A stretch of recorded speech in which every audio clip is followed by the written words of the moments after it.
Hello everyone, welcome to today's lecture. So today we are going to cover the 560, 570 and then we'll go for the 600 series. Okay. So I would encourage everyone, to ask the doubts, to, ask any question they have from the previous lecture or previous essays. That will be, very helpful for you guys also. And I will be taking up those questions also. Okay. Now let's start quickly for the today's essay. So now we are going to cover essay 560, subsequent events. Very important. Now see, as name suggests, subsequent events. Now, which subsequent event we are talking about? That's the first thing we'll understand, and then we'll go to the requirements. Okay. So in this particular standard, there are three types of events that we will be talking about. One, event occurring between the date of financial statement and the date of audit report. Second, events or facts which become known to the auditor after the date of audit report, but before the date of financial statements are issued. And third, facts which are become known to the auditor after the date of financial statement issued. Okay. So first, we just have.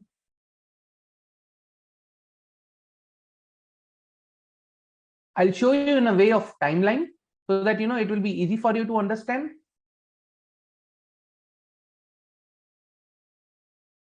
So the first is between the date of financial statement and the date of audit report. So let's say, for example,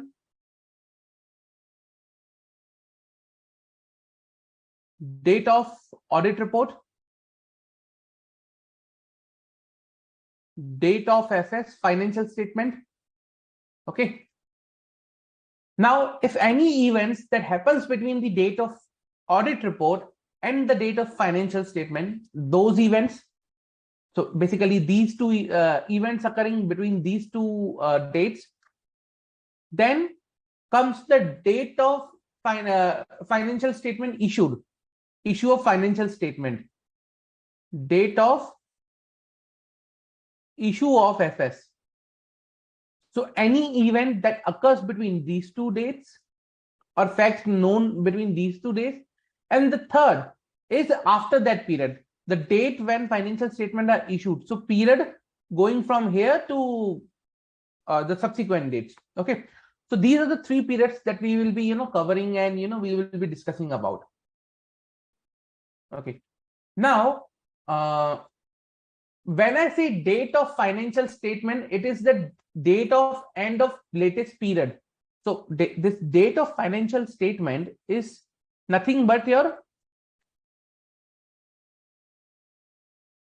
date of, okay, end of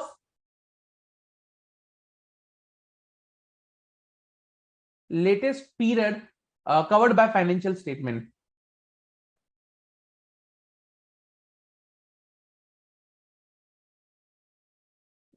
Date of audit report is a date when, audit report is issued as per SA 700.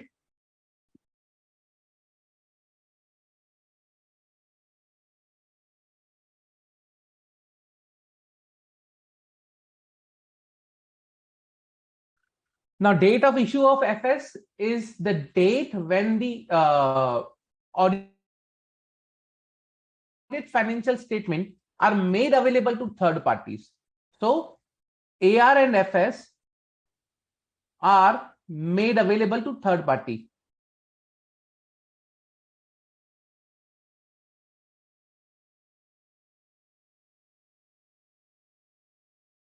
Okay.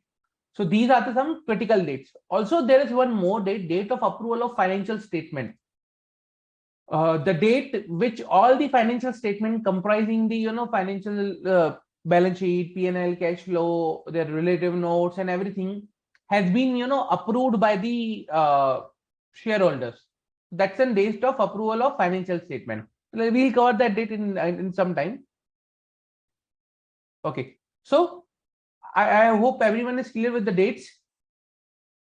First, you will have a date of end of financial statement, date of audit report, date of issue of financial statement. Now, what is the scope of this particular standard? This standard says that deals with the auditor's responsibility relating to the subsequent event. Okay. So subsequent event, which talks about, like, event occurring after the financial statement close, or date of financial statement. However, it does not deal with the matters relating to the auditor's responsibility for other information obtained after the date of auditor's report. Other information means other information usually which we cover into the annual report, which is obtained once the annual report will get finalized after the date of financial statement or audit report. So this particular standard does not deal with that, but only deals with the subsequent event. Okay, now any such event or fact, okay, the financial statement can be affected by any such event or fact that occurs after the date of financial statement, basically this date.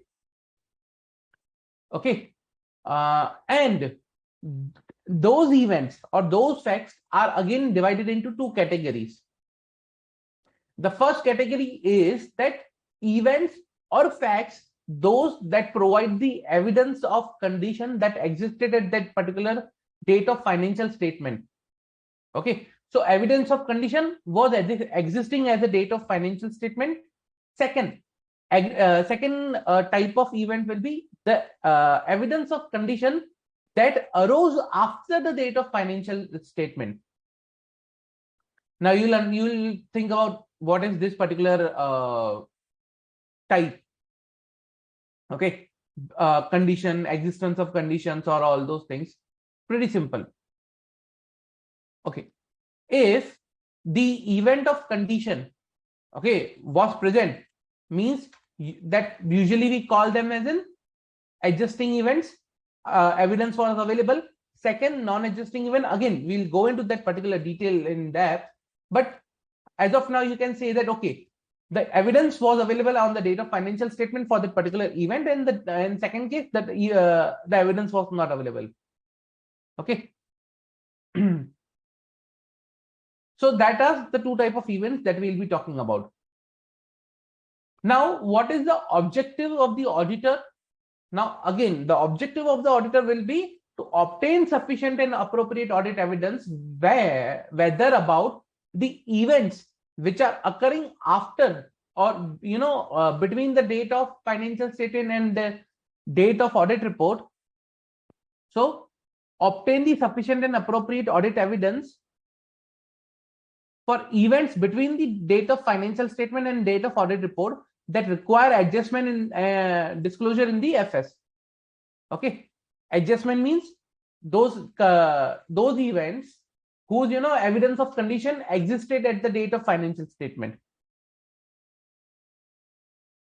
Then second objective of the auditor is to to respond appropriately to the facts that became known to the auditor after the auditor's report date that has been known to the auditor at that particular date and may have caused auditor to amend. So basically to respond to the facts appropriately to the facts after the date of audit report that could have changed the original audit report if known earlier. Then also it is responsibility of auditor to ensure that whether the events that are existing event have been appropriately reflected in the financial statement. The objectives of the auditor. Any doubt till now?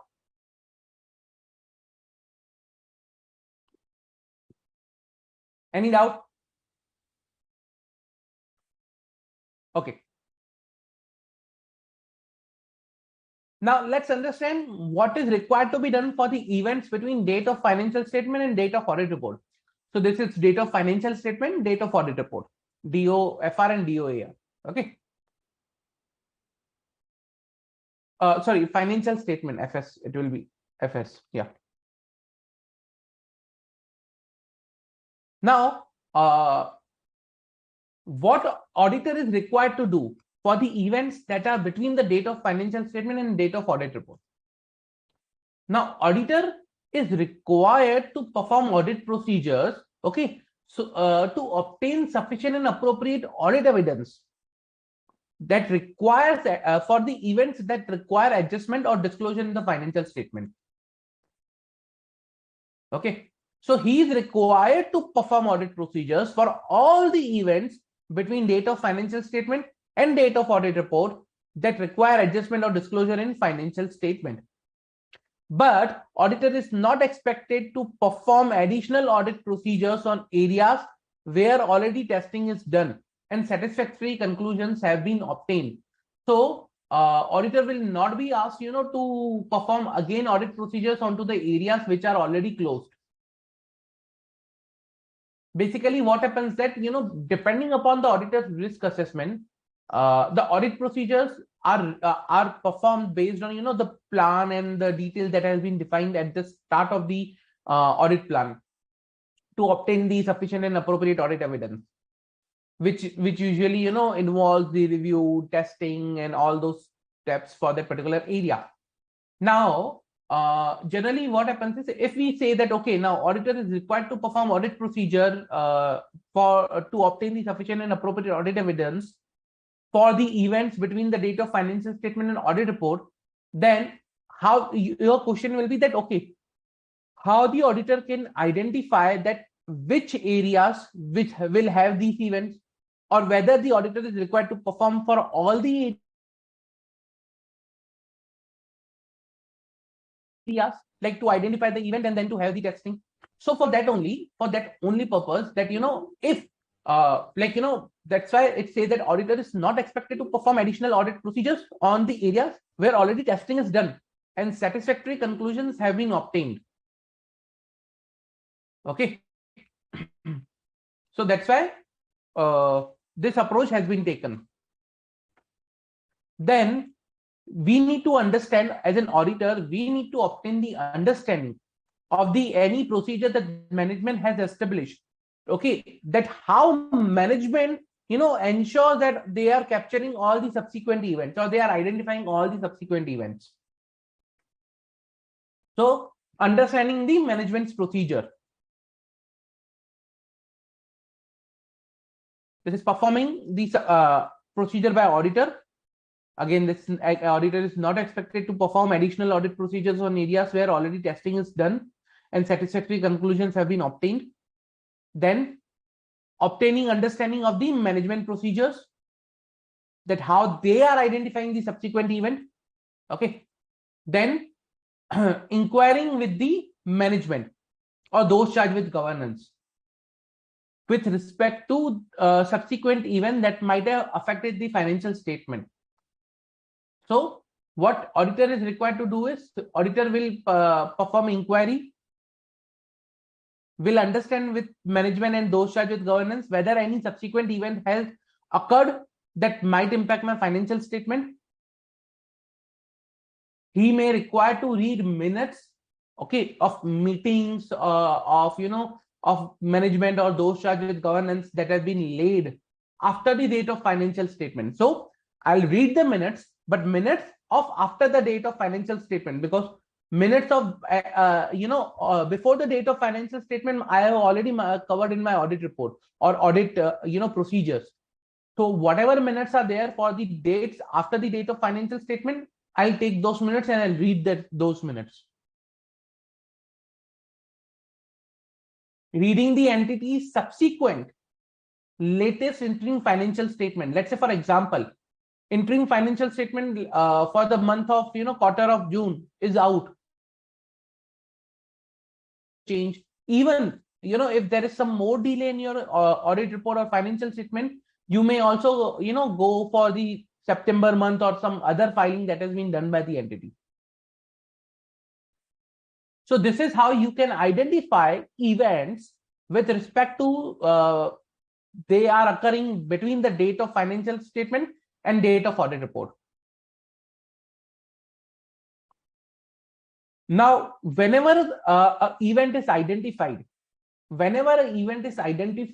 auditor is required to check whether the appropriate adjustment or disclosure in the financial statement has been made or not. I hope I'm clear.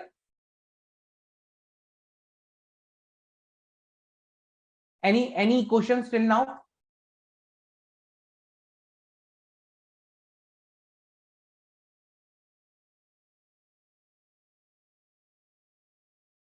Okay.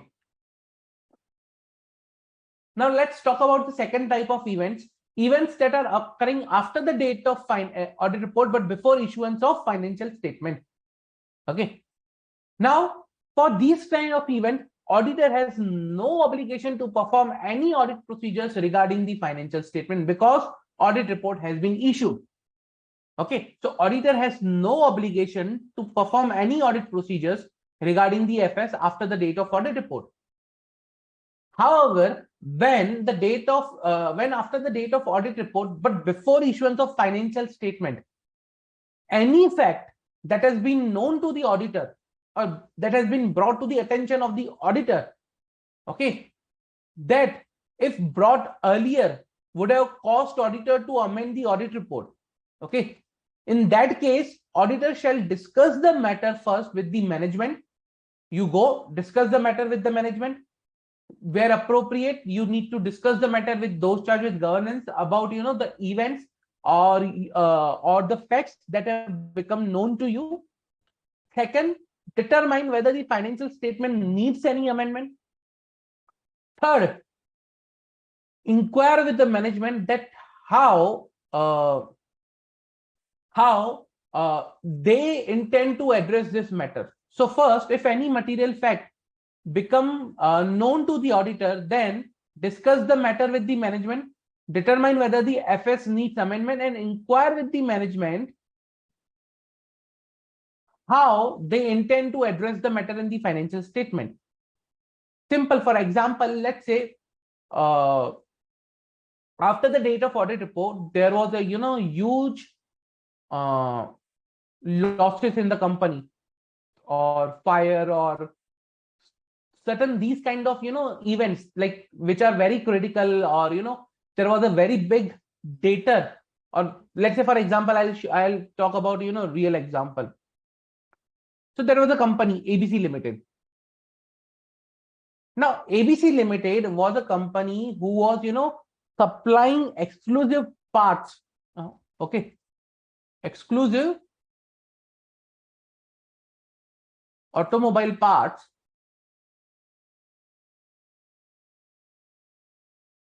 to a car manufacturing company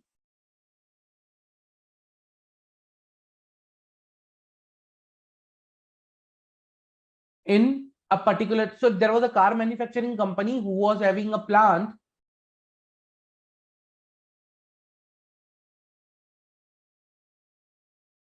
in, let's say, XYZ this city or area. Now ABC Limited decided to, like, they were used to manufacture a specific kind of cars, let's say EV cars, electronic. Now for them there was a specific requirement of some fuel, or some fuel cell, or some kind of batteries. Now ABC Limited was exclusively manufacturing as per the specification given by the car manufacturing company to ABC Limited those automobile parts. Okay, 100% of the sale was of that car manufacturing company. Now that car manufacturing company was not doing great, and hence after the date of audit report of this ABC Limited date of audit report, let's say 30th June 2022, but car manufacturing company after 30th June, let's say 15th July, they decided to wind up all the operations in India. Okay, they decided to wind up all the operations in India and sold the plant to some other company. Now that's a very big event, I would say, for ABC Limited, because 100% of the sale was dependent upon the car manufacturing company. Okay, now it could be a event where I can say there could be event impact on going concern. But again, if there are such kind of events, after the date of audit report, which are of such nature that if known earlier, that could amend the auditor's report or even required disclosure in the financial statement, in that case, what is required to be done is we need to understand whether financial statement require any amendment with respect to that, or whether how management is going to deal with this particular information. Okay, so we need to inquire with the management how they will deal with. We will check whether any disclosure in the financial statement is required or financial statement are required to be amended. Okay, whether any audit report, audit opinion is required to be amended. What is the plan of ABC Limited after closure of car manufacturing company? Are they also going to close their their business, or they require? So see, if they are manufacturing exclusive automobile parts, over the night they cannot change their manufacturing unit or their manufacturing line. They need to bring in some additional investment. They need to change machinery, design specification, whole manufacturing process if they want to manufacture some other companies automobile parts.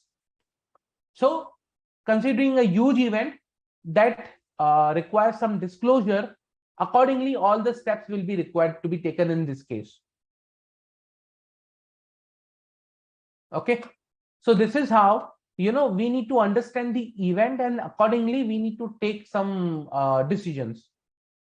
If management amends the financial statement, let's say management decides, okay, we will amend the financial statement and we will bring this disclosure. If management amends the financial statement, then we are required to carry out, okay, audit procedure necessary in the circumstances on the amended financial statement. Then we need to perform procedures with respect to the date of audit report again. And which procedures are those procedures? Again, we need to inquire with the management how they are amending the financial statement, what procedures they are performing. We will read the minutes, we will read the latest financial statement, subsequent financial statement, and all those stuff. Okay.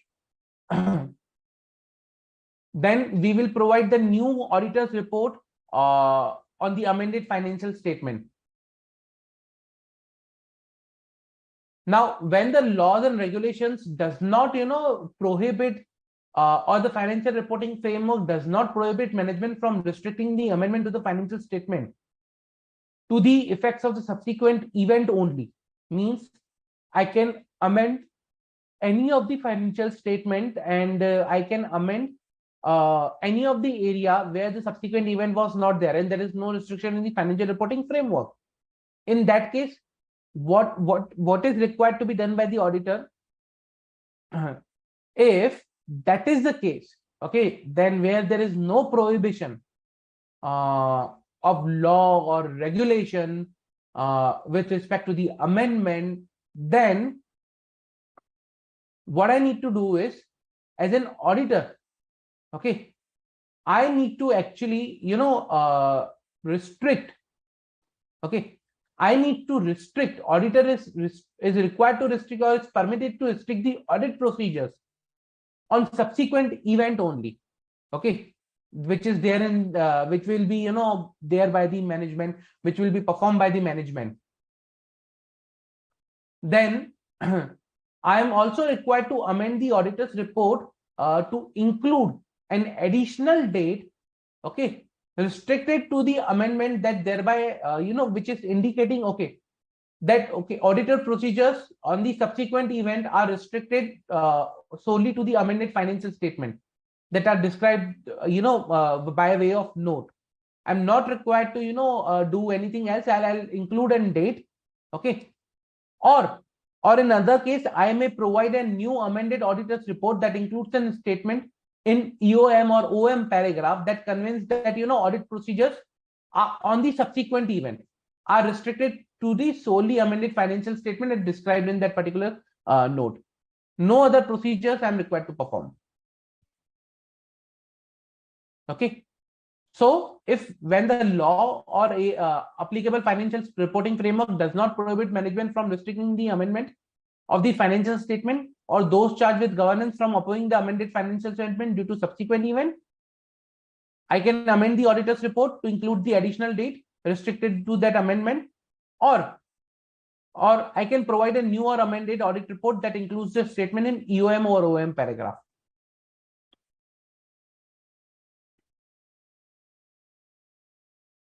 Now, in some entities, management may not be required by the applicable law to issue an amended financial statement. In that case, auditor is not required to provide an amendment or new audit report. Simple. If management is providing new financial statement, then we may amend the audit report or provide a new audit report. However, when management is not providing, we are not required to amend the audit report or issue a new audit report. However, when management does not amend the financial statement, okay, but we believe that financial statement were required to be amended. Okay, if the management is not amending the financial statement, but we believe that the financial statement were required to be amended, in that particular case, what we are required to do is, if the auditor's report has not been yet provided to the entity, the auditor shall modify the opinion considering the impact, whatever impact it is. Accordingly, the modification should be taken. If auditor's report has been already issued to the management, okay, and in that case, auditor is required to understand whether the audit report has been issued or financial statement has been issued to the third parties. If not, okay, if not, basically charged with governance, and auditor shall notify them that, okay, this is a change that is going to be performed, and please do not issue financial statement to the third parties or to the necessary people, so that the change can be done. But if the financial statement are issued, or even after the notification, the management issues the financial statement, then auditor need to take appropriate action to seek the prevent the reliance on those particular audit report. Clear? So if management not required to issue amended financial statement, accordingly auditor need not to provide an amended or new audit report. If auditor believes that the financial statement were required to be amended, then they were not amended by the management. Then if audit report is not issued, modify the opinion. If AR is issued, then notify the management that not to circulate FS. And if management still circulate the FS, take appropriate action to seek prevent reliance on the audit report and consult legal advice.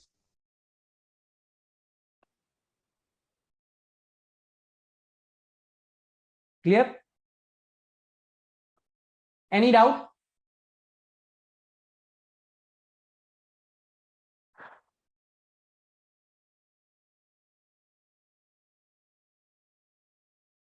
Okay.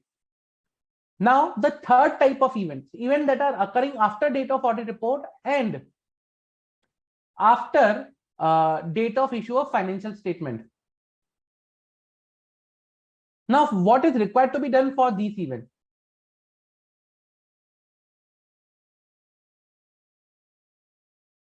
Now, auditor basically has no obligation to perform any audit procedures regarding such financial regarding such events or facts. So, auditor has no obligation to perform any audit procedures regarding the FS after the date of audit report. Okay, same that we discussed earlier also. Even that stands true even the date of after the issue of financial statement. Now, if anything is made aware to the auditor, if any of the such event is made aware to the auditor, then what is the scenario? Then what is the auditor is required to do is same audit procedure, same. Like if any material fact is there, then discuss with the management, determine the need to amend the financial statement, inquire with the management how they are required to amend the intended financial statement. or how they are required to, how they are, addressing this particular event. Same, if management amends the financial statement, carry out the necessary procedures. Okay, review the steps taken by management to ensure that anyone in receipt of the previously issued financial statement and audit report are informed about the situation. This is a new point, because financial statement are issued, hence management need to take care that, okay, whosoever has received the previous financial statement shall be informed appropriately and provide a new amended financial new report on the amended financial statement. Okay,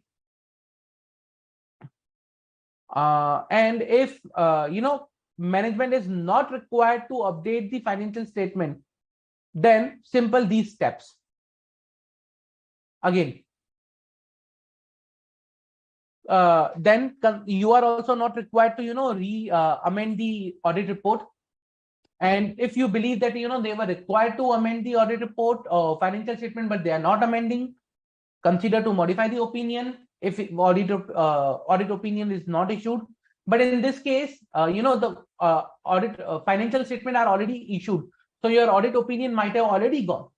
In that case, what you can do is you can seek legal advice, and you can seek how you can prevent reliance on your audit report. So directly the last one will be applicable, because AR and the about 2.1 will already be done.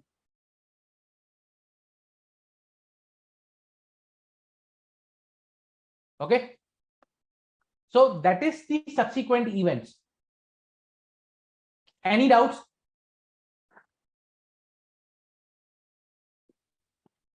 Any doubt with respect to subsequent events?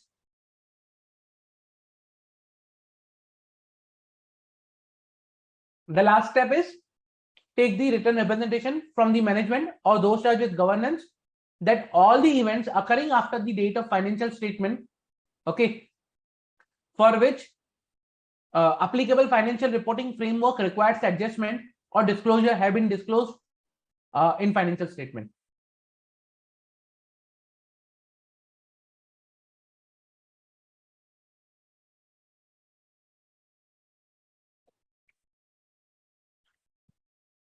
I hope I am clear. Any doubt?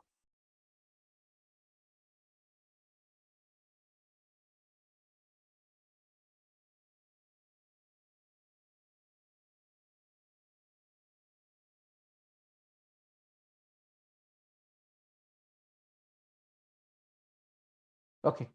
If no further doubts, then let's take some question on this particular topic.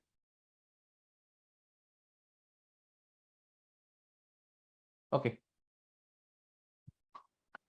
After signing the audit report of ABC Limited for FY 2021, but before issuance of financial statement by the management, the auditor of ABC Limited identified that management misappropriated the loan funds raised by them for the expansion by transferring them into their subsidiaries. As a result, there was a breach of loan covenant, because of which the consortium of banks decided to revoke the loan facility of ABC Limited and issued a demand notice for them to pay immediately all the outstanding amount.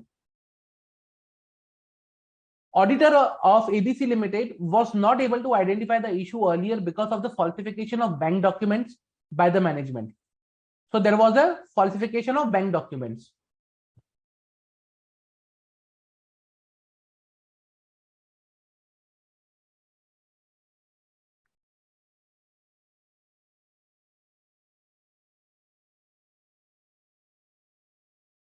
Also, there was an immediate demand notice to pay all the outstanding amount immediately. Okay. Moreover, after identifying this information, auditor inquired with the management as to why this information was kept hidden and requested management to amend the financial statement by disclosing the breach of loan covenant appropriately as applicable financial reporting framework. However, management contended that once the audit report is signed by the auditor, then the auditor cannot inquire with the management for any matter, nor he can amend the audit report. Now you need to select an appropriate option. Option number 1, management is correct, as once the audit report is issued, then the said audit report cannot be amended and the auditor cannot inquire with the management on any matter. As per SA 560, if information comes to the awareness of the auditor after signing the audit report, but before the issuance of financial statement of the company, which if would known at the time of signing of audit report, may have caused the auditor to amend the audit opinion, then auditor can inquire with the management and can amend the audit report after performing necessary audit procedures. So it says that auditor can amend the audit report after performing necessary audit procedures. As per SA 560, if any information comes to the awareness of the auditor after signing the audit report, but before issuance of the financial statement of the company, then auditor can only inquire with the management if management permits and acknowledge their mistake of not disclosing the same information to the auditor during the audit.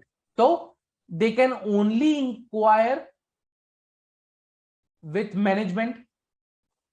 And last, in the above scenario, as per SA 560, management is correct, as it was the responsibility of auditor to identify such issue, and if auditor failed to identify, then it's a negligence on the part of the auditor for which he cannot inquire with the management. So last option, cannot inquire with the management. So what is the correct option over here, guys?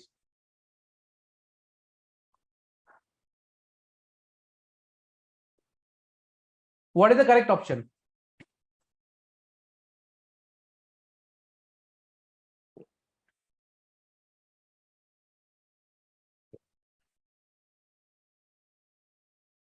Now, as per the question, management is denying to amend the financial statement. Management is containing that once the audit report is signed, the auditor cannot inquire with the management for any matter, nor he can amend the audit report. Okay, good, Sumit.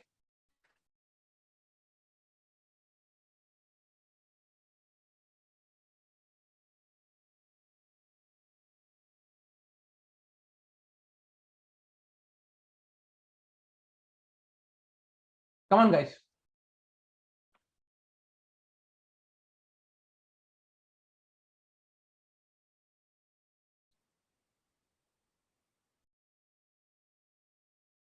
Pretty easy. There is nothing difficult in this.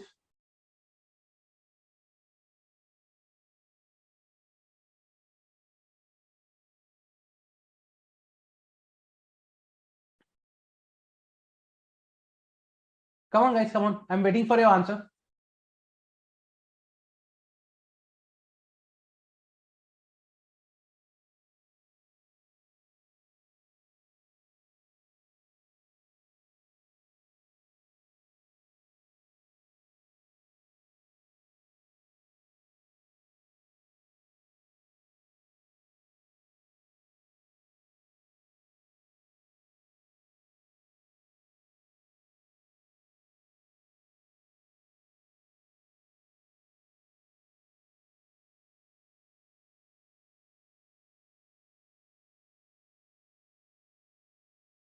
So what should be the appropriate option over here?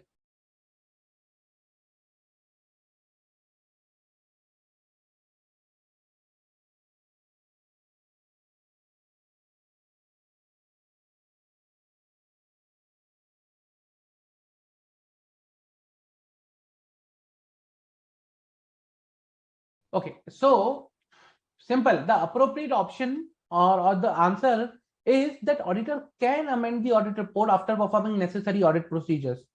He has the right to inquire. So,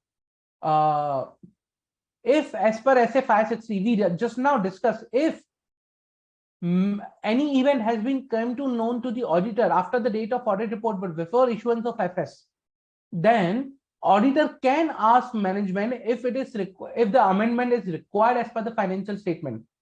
If the amendment is required, then auditor can perform, amend any audit procedures, inquiry with the management, and accordingly, auditor can, amend the audit report after performing necessary audit procedures.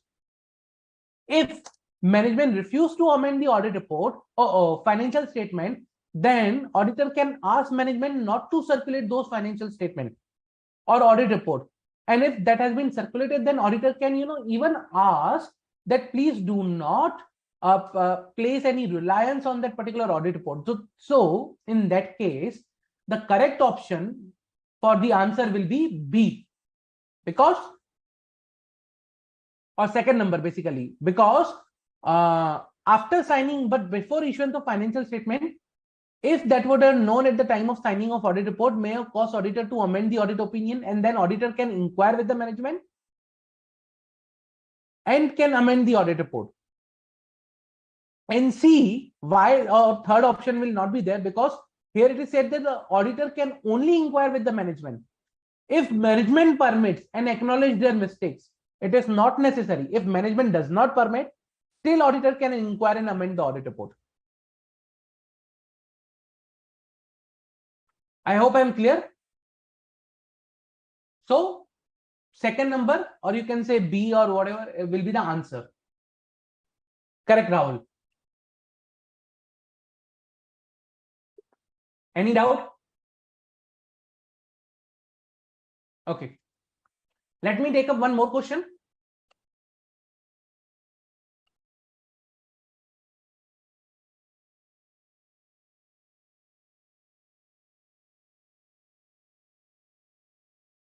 Just a minute.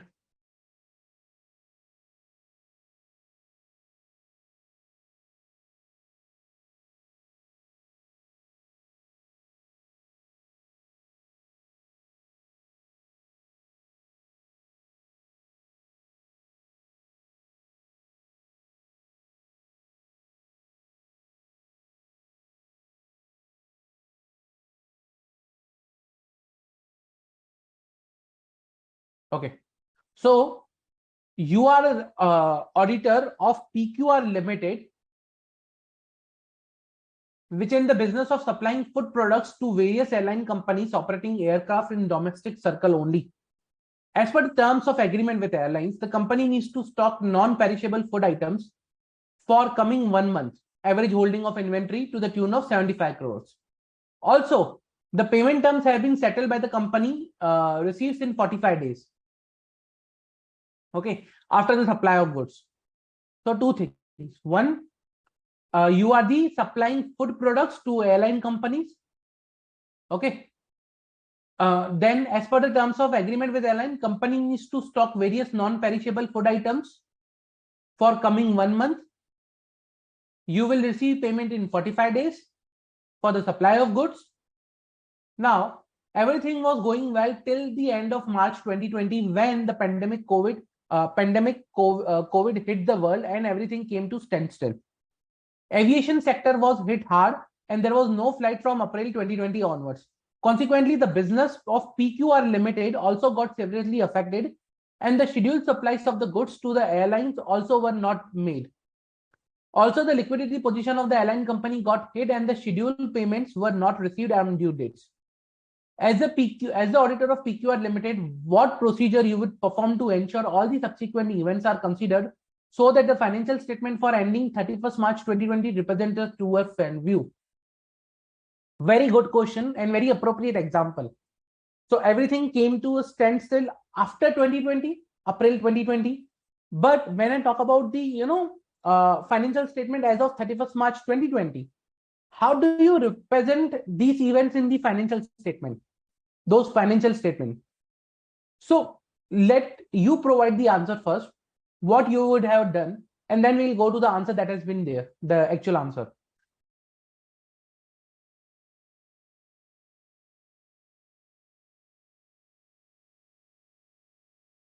Okay, guys. So let's first discuss the answer, what you would have done in this particular case as an auditor. As an auditor, what would you have done in this particular case?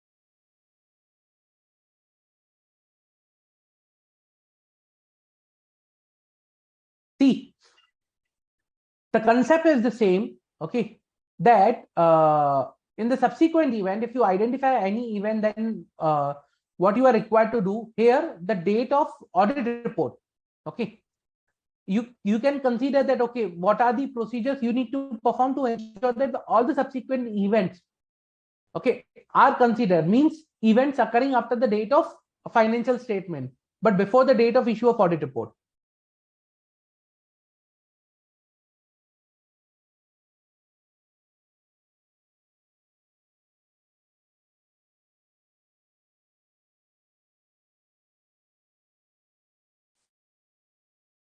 Okay, disclosure is required, correct, Sumit?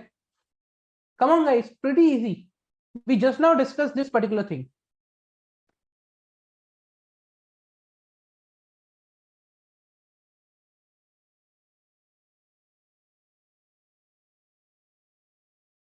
What is required here?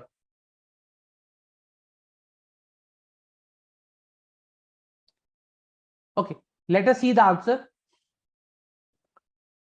As per subsequent event SA 560, okay, the auditor shall perform audit procedure designed to obtain sufficient and appropriate audit evidence that all event occurring between the date of financial statement and the date of audit report that require adjustment or disclosure in the financial statement has been identified. The auditor is not, however, expected to perform additional audit procedures on the matter to which previously applied procedures have provided satisfactory conclusion. The auditor shall perform procedure required in above paragraph so that they cover the period from the date of financial statement to the date of audit report or nearby as practicable thereto. But what procedures auditor is required to perform? Obtain an understanding of any procedure management and established to ensure subsequent events are identified. Inquire of management where appropriate those charges governance as to whether any subsequent event have occurred which might affect the financial statement. Read minutes, okay, of meetings after the date of financial that have been held after the date of financial statement. Read the entity's latest subsequent interim financial statement. And when, as a result of the procedure performed as required above, the auditor identified the event that require adjustment or disclosure in financial statement have occurred, the auditor shall determine whether each such event is appropriately reflected in those financial statement or not. So basically, you perform the audit procedures, that is inquiry, reading, inspection, okay, of entities' latest subsequent interim financial statement, and obtain understanding, and accordingly you decide which are subsequent events that require adjustment, plus whether they have been adjusted accordingly. So these are the two things you need to understand or you need to perform. Clear? Any doubt, guys?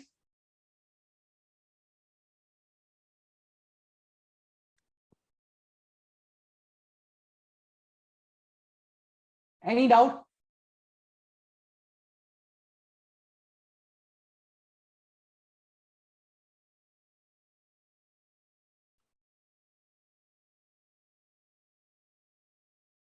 Okay. If no further doubts, then let me take one more question on this.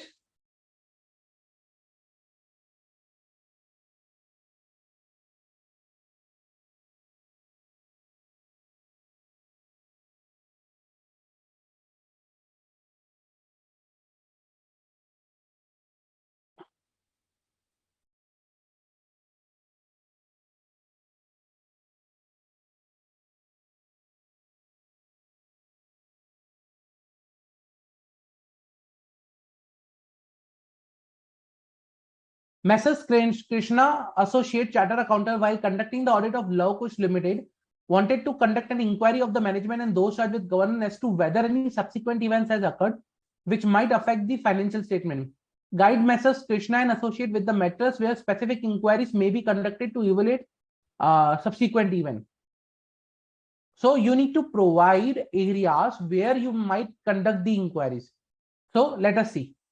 As per SA 560, subsequent event, in the inquiring of the management and where appropriate, those charged with governance as to whether any subsequent event has occurred that might affect the financial statement, the auditor may inquire to the current status of the items that were accounted on the basis of preliminary and inconclusive data. So you can conduct the inquiry which were on the items which were earlier, concluded or accounted on the basis of preliminary or inconclusive data. Okay. For example, whether new commitment, borrowings, or guarantees have been entered into, whether sales or acquisition of asset have occurred or are planned, whether there have been any increase in the capital or issuance of debt requirements such as issue of new shares or debenture or agreement to merge, liquidate, or any such thing is planned, whether any asset have been appropriately governed, appropriated by government or destroyed, for example, by fire or flood, whether there have been any development regarding contingencies, whether any unusual accounting adjustment has been made or contemplated, whether any events have occurred or likely to occur that will bring the question on the appropriateness of the accounting policies used in the financial statement, as it would be the case, for example, if such event call into the validity of going concern, whether any events have occurred that are relevant to the measurement of the estimates, provisions, financial statement made in financial statement, whether any events have occurred that are relevant to the recoverability of the assets. If any such event is there, which were earlier accounted on the basis of preliminary and inconclusive data, you might go for additional inquiry or specific inquiries.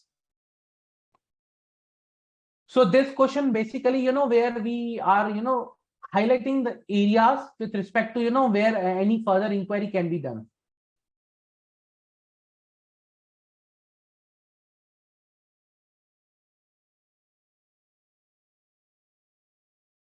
Any doubt?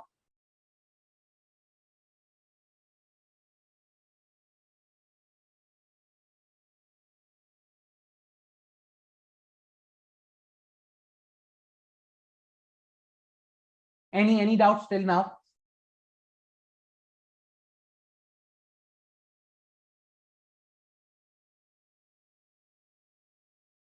Okay. These are the few questions on this particular SA 560, very important one.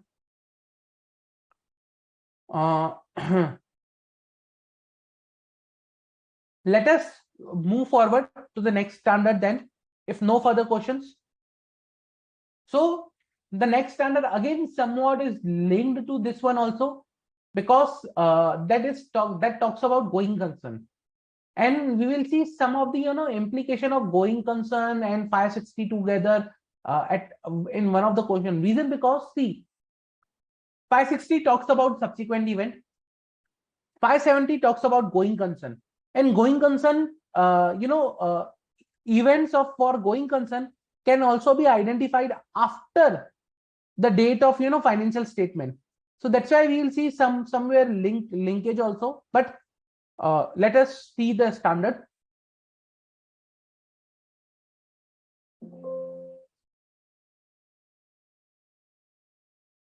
Okay.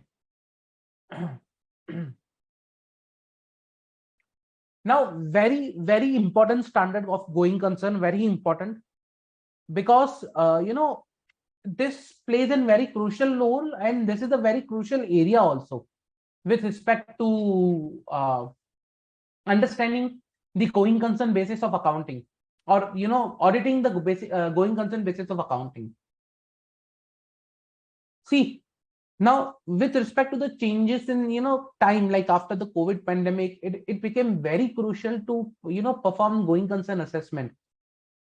Okay, or assessments of the entity's ability to continue as a going concern.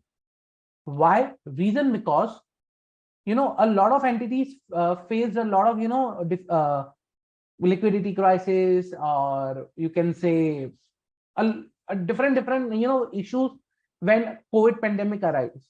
And even after after the over of COVID pandemic, a lot of entities still are trying to recover from the post pandemic impacts. So some places, there is an inflation, high cost of capital. Somewhere there's a, decrease in demand, demand and other factors. There are lot many things.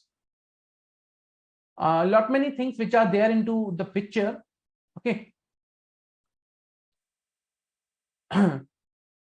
Now, when I talk about essay 570, what is the scope of this particular essay? The scope of this particular essay is that auditor's responsibility in audit of a financial statement regarding or relating to the going concern and the implication of that particular going concern on the auditor's report. I will understand like the scope will be with respect to the going concern, and responsibility for the assessment of the entity's ability to continue as a going concern. Now, whose responsibility it is? Okay. Now, usually in most of the financial reporting framework, this responsibility is of management. That management is required to perform a assessment, specific assessment basically, that whether entity has an ability to continue as a going concern or not. Okay, and accordingly, management is required to make disclosure in their financial statement as per the applicable financial reporting framework.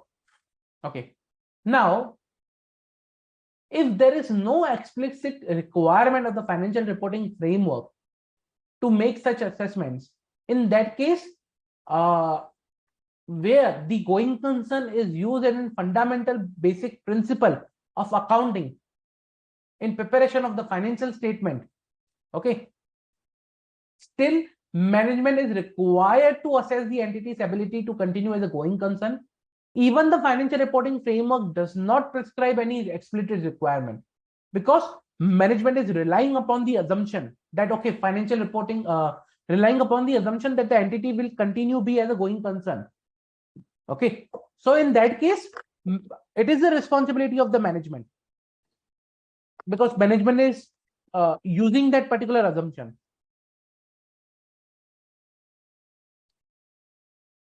Now, there are few things that are required to be taken care while making such assessment.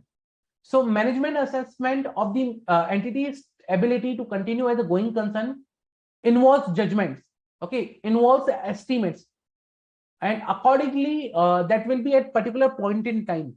So for example, if management is making an estimate today, or if management is making an assessment today, that assessment will be today at today point in time. Okay, today I say that entity is a going concern or has an ability to continue as a going concern, but that may not hold good or true at a later point in time. Okay, and the reason is uncertain future outcomes or events or conditions that are there in the assessment. So in assessment there can be some future conditions, outcomes, okay, that management has predicted. For example, let's say management predicted that next year everything will be good and we will be continue as a going concern, or after 3 months we will get sufficient funding and we will be a going concern entity also. But after 3 months, whether they are going to get the actual, okay, funding or not, that is uncertain future outcome, and that management estimates of the going concern can depend upon very crucial future outcomes or uncertain future outcomes.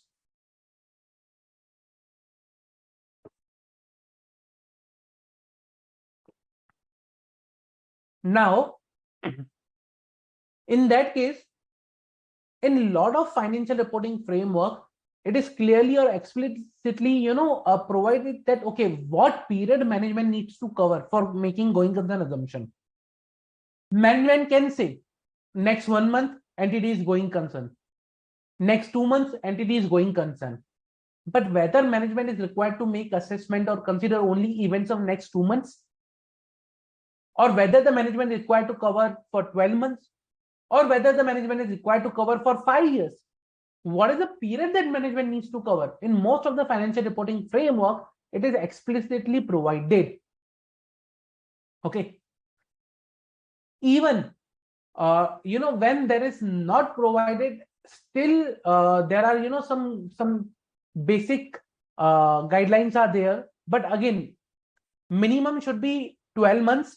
Okay, management can take more, but minimum should be 12 months. Now, the second area that management is required to consider while making the going concern assumptions, or some these estimates, is the complexity of the entity, size, and nature of the business. Let's say, for example, management into area where which is uh, very risky with respect to the business. Let's say, for example, I'll give you one good example. Just a minute.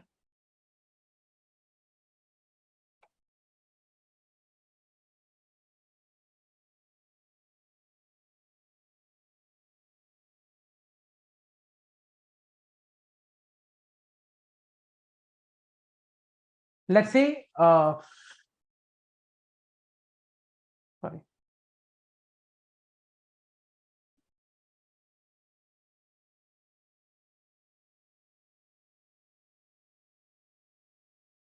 ABC Limited was manufacturing tobacco related products.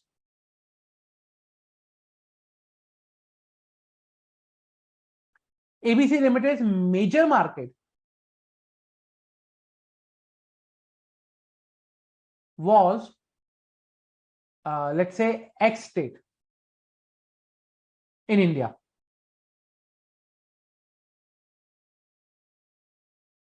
Or X state in India. Okay. Now, sorry. Now, let's say, for example, on 31st of March, everything was fine, everything was good. But let's say on 1st May 2022, before issue, before date of audit report, Legislative Assembly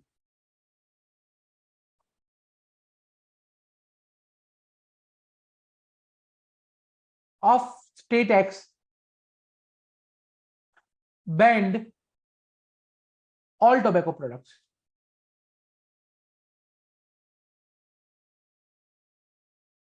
In state. Banned all tobacco products in the state with immediate effect.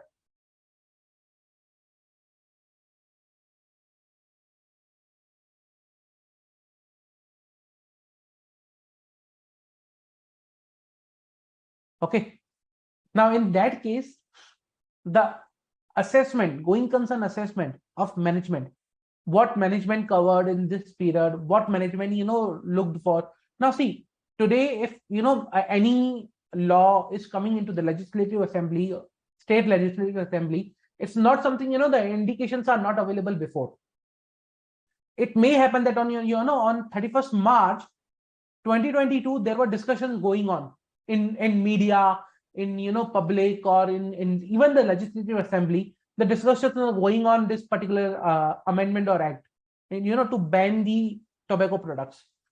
Then what management considered in their assessment, what assumptions management made, whether management assumptions were reasonable, judgment about the future, or let's say, for example, there was no information available, but neighboring states, let's say state Y, Z, or multiple states before 31st March passed that particular act to ban the tobacco. Now there was a each and every state was moving to a tobacco free state. In that case, this kind of thing becomes very crucial. Or let's say, for example, I'll change the hypothetical example from state to the export of tobacco related products. So ABC was involved in the export of tobacco related products. Now suddenly a lot of countries ban importing the tobacco related products. Importing, they ban total ban on the imports. Now what they will do? in such a scenario, it becomes critical that how management is making that assumption or estimates or assessment of the entity's ability to continue as a going concern. So size, complexity of the entity, nature and condition of the business, geographical factors plays a lot important role, in this case. Now comes to the question is, what is auditor's responsibility here? Now, auditor's responsibility is to obtain sufficient and appropriate audit evidence regarding the appropriateness of the management's use of going concern basis of accounting in preparation of financial statement. My responsibility is to obtain evidence so that I can ensure that the management has appropriately used the going concern basis of accounting, and to ensure and to obtain evidence and to ensure whether any material uncertainty exists about the entity's ability to continue as a going concern. Now, I'll give you a quick tip with respect to this particular standard, or whenever you are writing an answer in the exam. There are few things you should focus upon, okay, and very crucial things. First, generally we write going concern assumption, okay. Financial statements are prepared based on the going concern assumption, but try to use the wordings which are used in the standards, okay. Let's say, for example, management's use, okay, of the going concern basis.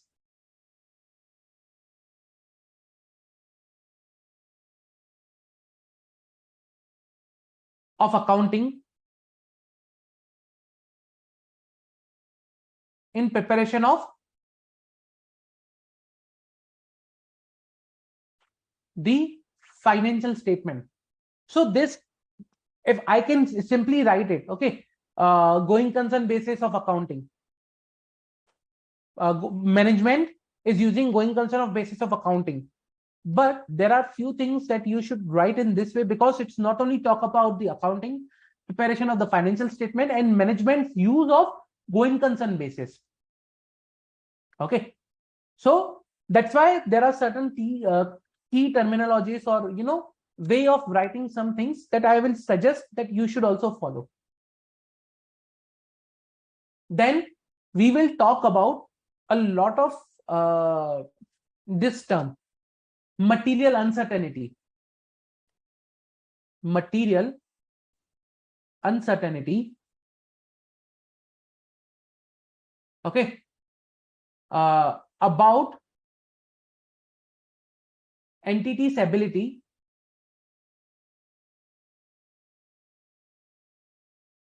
to continue as going concern.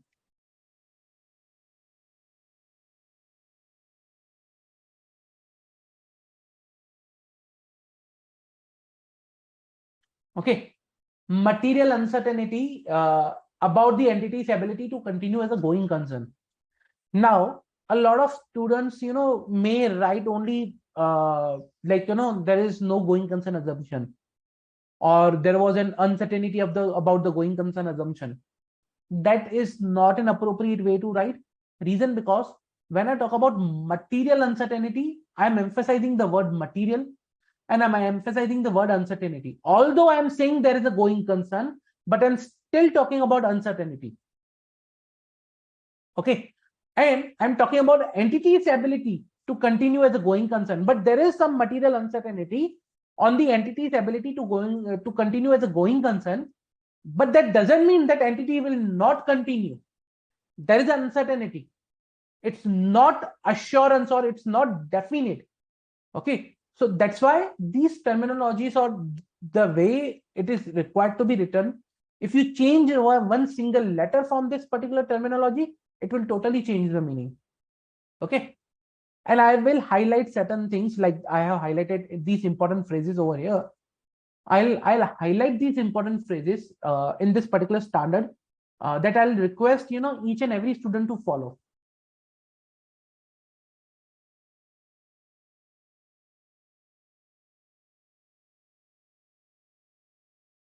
Okay.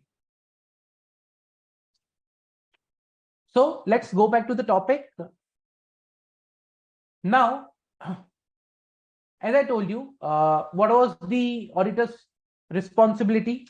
Now, when performing the risk assessment procedures, as per SA 315, auditor is required to consider whether any events or conditions that exist that may cast significant doubts on the entity's ability to continue as a going concern. Okay. So we are talking about auditor's responsibility with respect to the understanding or performing risk assessment procedures with respect to identification of events and conditions. Again, one more area, one more you can phrase, events and conditions that may cast significant doubt.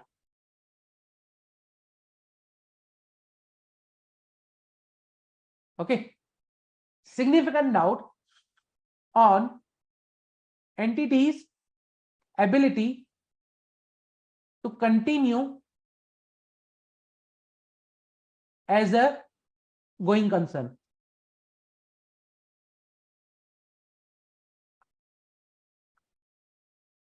Okay, now most of you will ask this question, then what is the difference between material uncertainty and events and conditions that may cast significant doubt? So what is the difference between both of them? See, material uncertainty, as I told you, there is uncertainty, but still there can be, that's an uncertainty. It's not a definite assurance that there will be no going concern assumption. Okay. Now, when I have, events and conditions that that cast significant doubts on entity's ability to continue as a going concern. Okay. So in that case, if I have identified such kind of events or conditions, then I can go and check whether there is any material uncertainty or not. So events and conditions may give rise to material uncertainty. You can say in that way. Okay. So first, events and conditions will come into the picture. Okay, there are some events and conditions that may cast significant doubt, and from that events and conditions I need to ascertain whether there is a material uncertainty or not. So first events, then material uncertainty. Okay, so it's not necessary that events and conditions are there and those events and conditions will give rise to the material uncertainty that we will understand in the particular standard.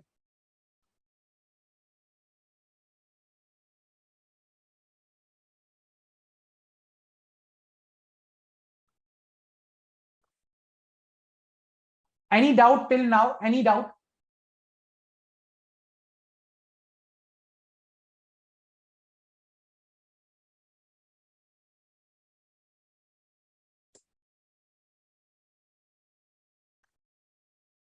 Any doubt till now?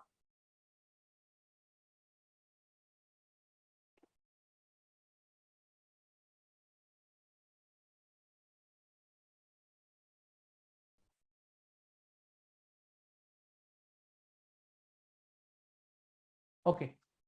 If no doubts, let me proceed further.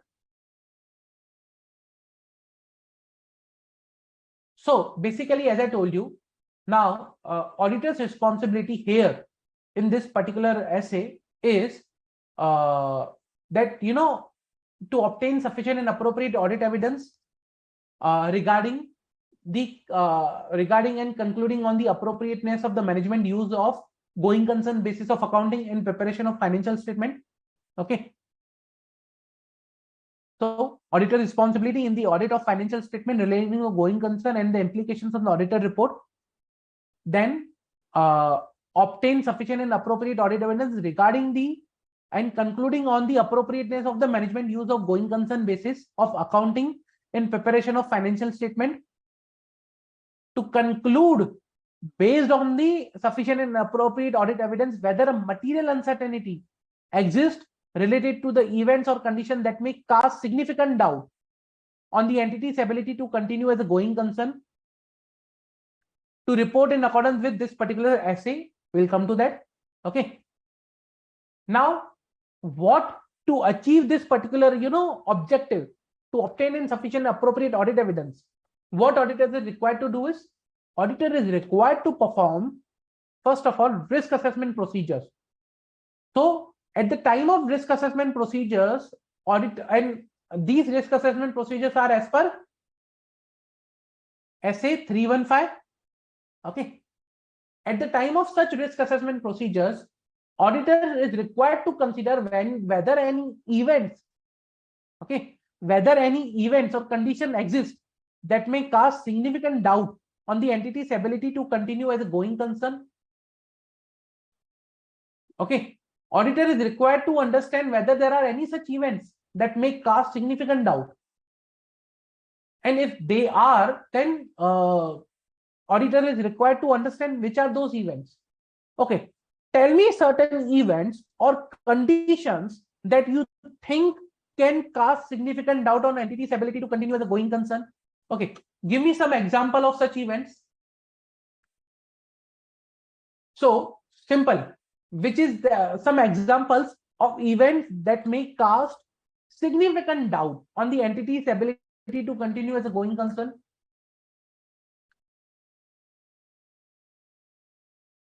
I'll come to your query, Sumit, in some while, because that's the key area to understand.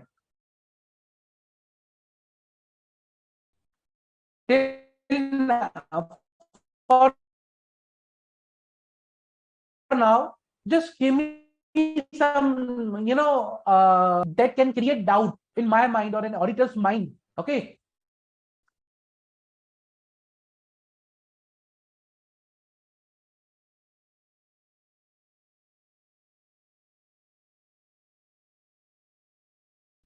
Come on, guys. Pretty easy.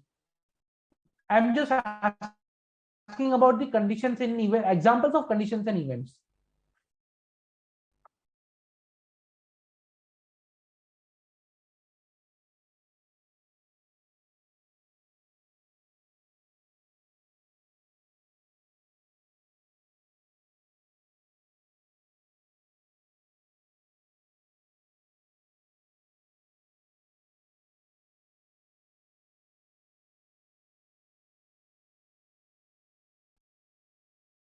Correct, Sumit. Laws and regulation, bans on product, COVID. Okay. Some more examples. Come on, guys.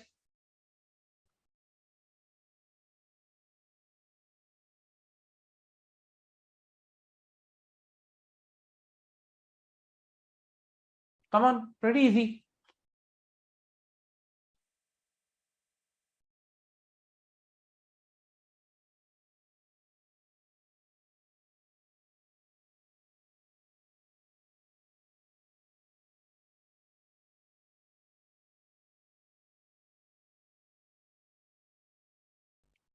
Pretty easy, guys. Just few examples. Correct. Major flood, fire. So I'll give you some examples. Okay. Net liability or current liability, net current liability position means there is negative net assets. Fixed term borrowings which are approaching maturity. Okay. A huge loan which is approaching maturity, but entities did not have funds to pay that, or repayment is not possible because of the liquidity crisis. Withdrawal of the financial support by the creditors, negative operating cash flows, adverse key financial ratios, substantial operating losses, then inability to pay to the creditors on due date, defaults on the loans or repayments. Okay. Inability to obtain further finance to develop new products or to continue the business. These were some financial side. If I talk about operational side, loss of labor, strikes, okay, a shortage of important raw materials, For example, you might be aware that there is a chip shortage going on across the globe. So let's say, for example, you are into manufacturing of some electronic items which require chipsets, but there's a global shortage, supply chain disruption, and you are not getting chipset. What you will do? Hypothetical example: mobile companies. Mobile companies are facing huge shortage on the chipset because of COVID pandemic in some regions of the world and because of the disruption of supply chain. Now, how will you fulfill? Not able to prepare some mobiles, manufacture mobiles, and you will be not able to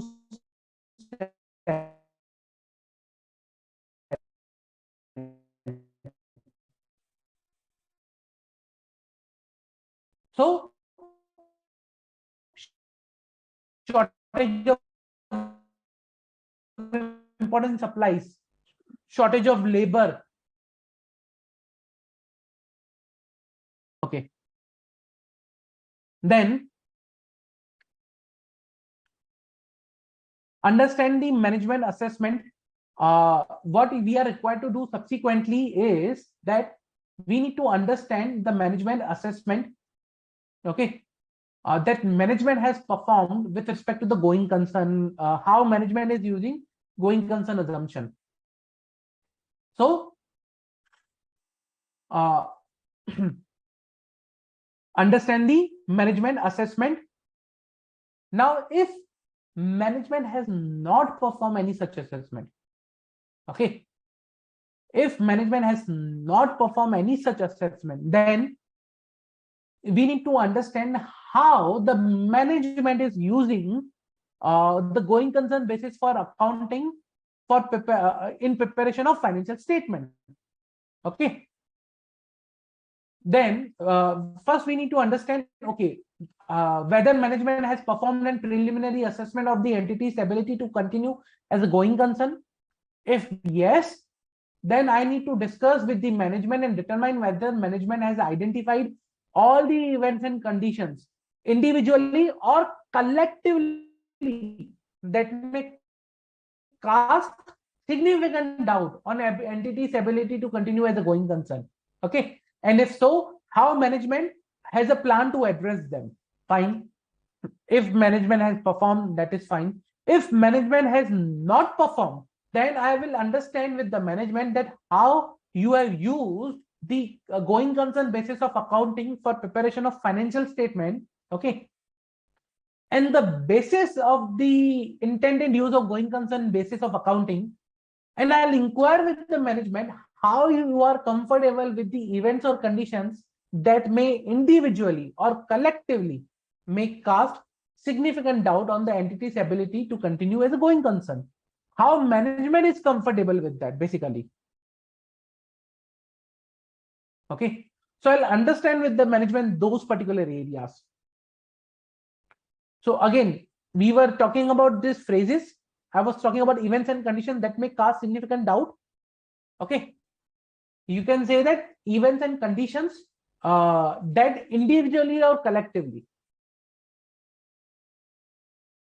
Events and conditions individually or collectively.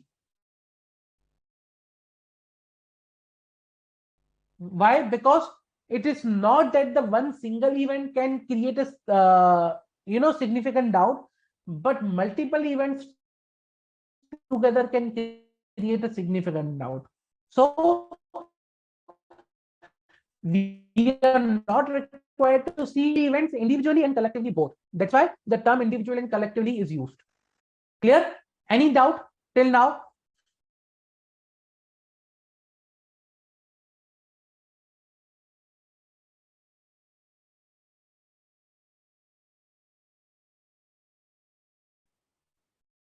Okay.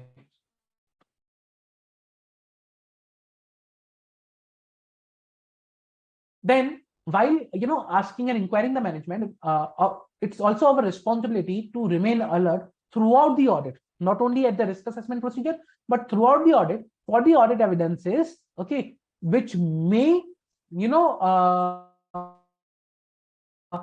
give us a hint or some details about the event that may cast significant doubt on the entity ability to continue as a going concern. Now, when management has performed the assessment, we need to evaluate that assessment. And how we will of the entity's ability to continue as a going concern, we need to cover the same period that is covered by the management or used by the management. Okay. Then after covering the same period, okay, we need to see what is the whether the period is as per the financial reporting framework or laws and regulations that require management to make this assessment and to cover certain period. So we need to cover the same period, that should be minimum 12 months from the date of financial statement, but financial reporting framework. If management's ability to continue as a going concern, management assessments of ability to continue as a going concern is less than 12 months, okay, then I need to make a request to the management, please extend your period, please make it to the 12 months. Okay. Then I need to consider whether the management has included all the information that auditor is aware of as a result of audit. Because see, when I'm performing the audit, I will get some information. Now I need to ask management, have you considered all this information that I came to know? You might already be aware about this information because you are the management of the company. But whether have you covered or considered all this information?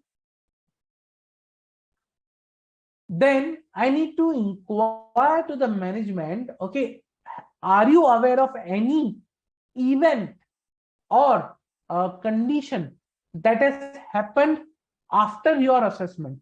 Means you made your assessment on, let's say, for example, 31st March. Any event or condition that have occurred after your assessment or beyond the period of management assessment that may cast significant doubt on entity's ability to continue as a going concern, so audit evidence to determine whether or not material uncertainty exists related to those events and conditions that may cast significant doubt. Okay. So when I identify certain events, I need to obtain further audit evidence to understand whether, okay, the material uncertainty exists or not, and how I will do that. See, each event may not cast material uncertainty, may not result into the material uncertainty, but individually or collectively those events can. So I need to understand whether those events that may cast significant doubt may cast, but I need to make sure that now those events, whether they are giving rise to a material uncertainty or not. Okay, I need of entity's ability to continue as a going concern. I'll go to the management, I'll say, management, please perform assessment. Please perform your assessment first. Okay, so to understand whether the material uncertainty exists that may cast significant doubt on entity's ability to continue as a going concern, I will request management to perform an assessment if they have not performed. I will evaluate management future plan in relation to the going concern assessment, whether the outcome of these plans are likely to improve the situation or whether these plan provide some comfort. Then I will analyze the cash flow forecast or the cash flow that has been forecast, that has been prepared by the management of upcoming period. Also, I will understand the events and the assumptions that have been taken while preparing those forecasts. Okay. I will understand the reliability of the data. I will understand, or I will determine whether the assumptions are appropriate or not. So see, entities forecast of cash flow forecast is an estimate. And when I talk about an estimate, again, I need to think of from the viewpoint of, we discussed one essay on the estimate. Which was that? Which essay it was on the estimates that we discussed? Come on, guys. Quick question. Which is the estimate that is there? Which is the essay on the estimate?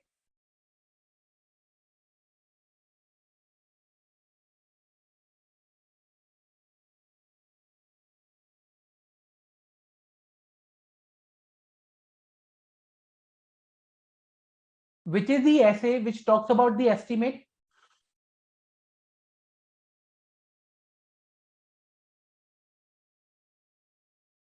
Absolutely correct, Shailendra. That is the essay 540. So when I talk about cash flow, analyzing the cash flow forecast is an estimate.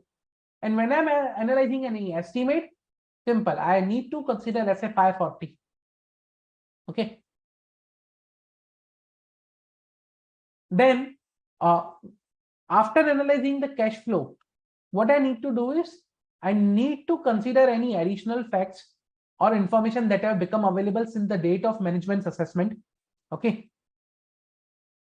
And I need to request management, please provide me written representation regarding their future plans and actions and feasibility of those plans.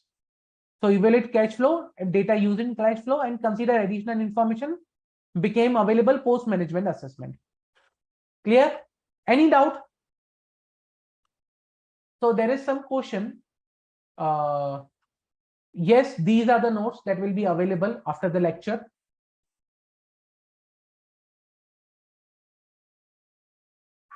So one question was, if the management is confident about management assessment about the entity's ability to going concern, to continue as a going concern is similar that the management is confident about next 12 months.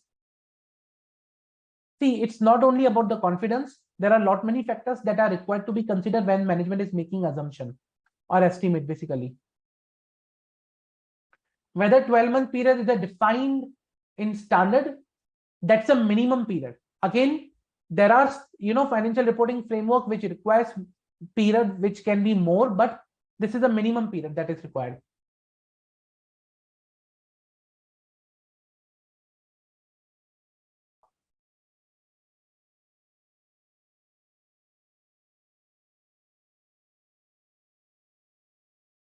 Any further doubt?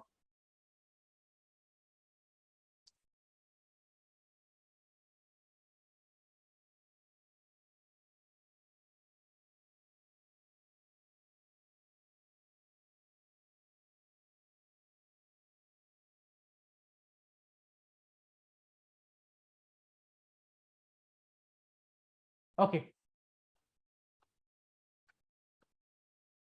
If no further doubts, let me proceed further.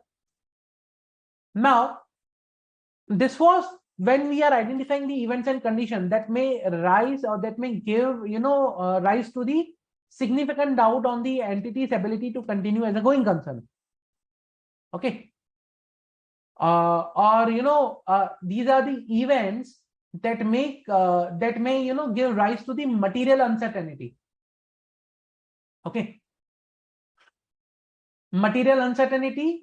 Now it comes. Now we'll talk about the conclusions. Okay. Conclusions means what when these events happen or when these events are there. Okay. And whatever management has taken as a conclusion, what should we do in that case? Okay. Let's talk about audit conclusion. If the conclusion that the auditor shall evaluate whether the sufficient and appropriate audit evidence has been obtained regarding the entity's ability to continue as a going concern, in that particular case, what auditor is required to do? Okay. Based on the audit evidence obtained, first of all, I need to conclude whether in the auditor's judgment, okay, whether in my judgment, a material uncertainty exists or not? First of all, first step, whether in my judgment a material uncertainty exists or not. If a material uncertainty exists, whether it casts a significant doubt or not, okay. And when a material uncertainty exists, okay, what is the magnitude of its potential impact and likelihood of the occurrence? I need to understand. And based on that, I need to understand whether the fair presentation of financial reporting framework, that the fair presentation framework and the compliance framework, according to them, the disclosure has been made or not. Okay. So if the use of going concern is appropriate, but a material uncertainty exists, check adequate disclosure, the condition that gives rise to the significant doubt. Okay. So I need to check disclosure. I need to check whether, appropriate disclosure as per the fair presentation framework and the compliance framework has been made or not. Then I need to understand what are the management's plan to deal with these events. Okay, what are the management plans to deal with these events? Then I need to understand that whether these items are disclosed clearly, that there is a material uncertainty, related events, conditions that are, events or conditions that may cast significant doubt on the entity's ability to continue as a going concern, whether the disclosure has been made clearly. If yes, okay, then that's fine. Otherwise, I need to, consider the impact on the opinion. So I need to think about the disclosure.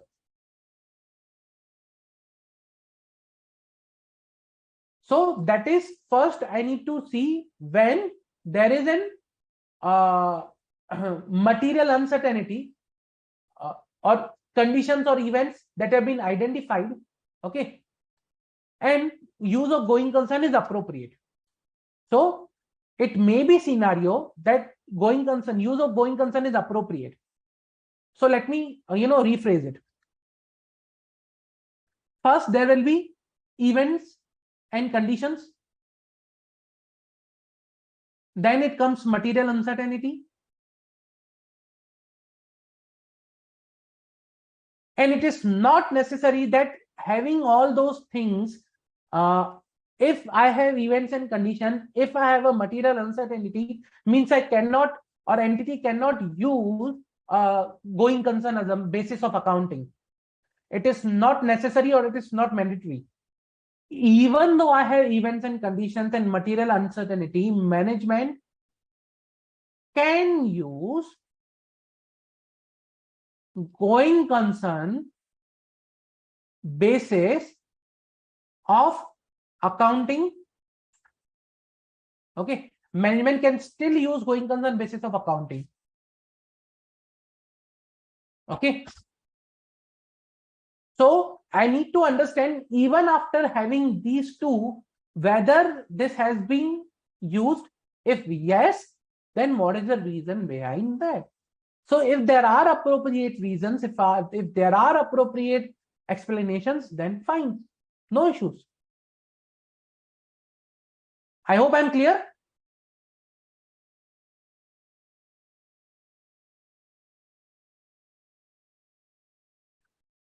Any doubt till now? Okay.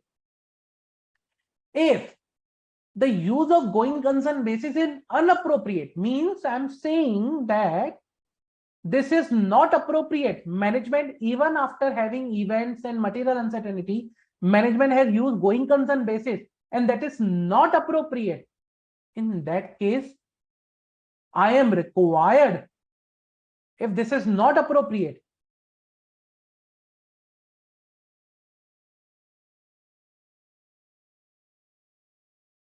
then straight away, I will issue adverse opinion, because my whole basis of accounting is incorrect. Let's not talk about the preparation of financial statement disclosures. I'm saying whole basis of accounting is incorrect. And that's why it requires your adverse opinion. Now, let's say, for example, if events and conditions, uh, let's say I'll prepare a chart for you to understand further on this. Now, let's say, for example, use of going concern basis is appropriate. Okay. Use of going concern basis is appropriate. And let's say events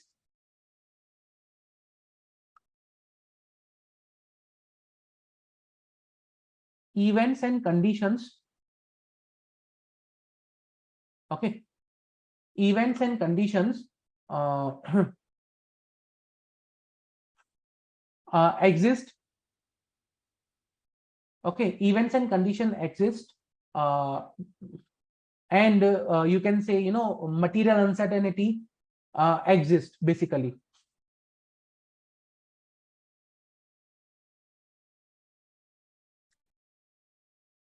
Sorry.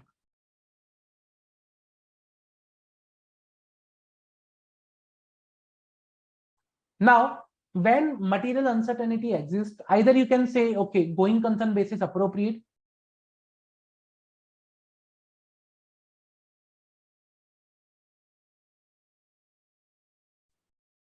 or going concern basis cannot be applied.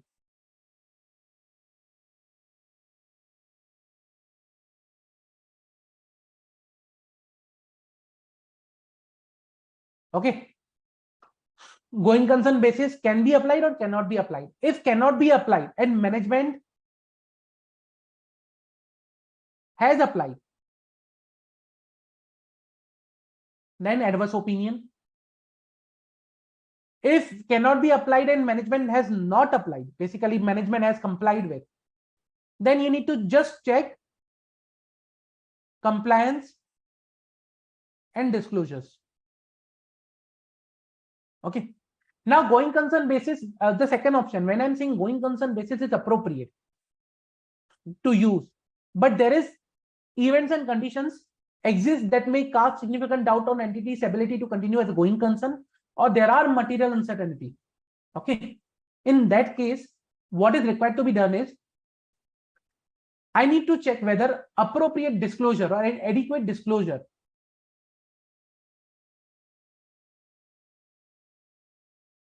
okay is made. Adequate disclosure is made if adequate disclosure about the material uncertainty is made in the financial statement. I'm not required to, you know, modify my opinion, so I can issue unmodified opinion. Okay. And plus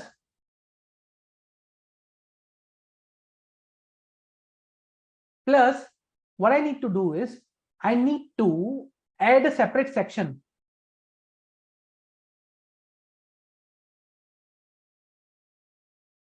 Okay. Add a separate section with an heading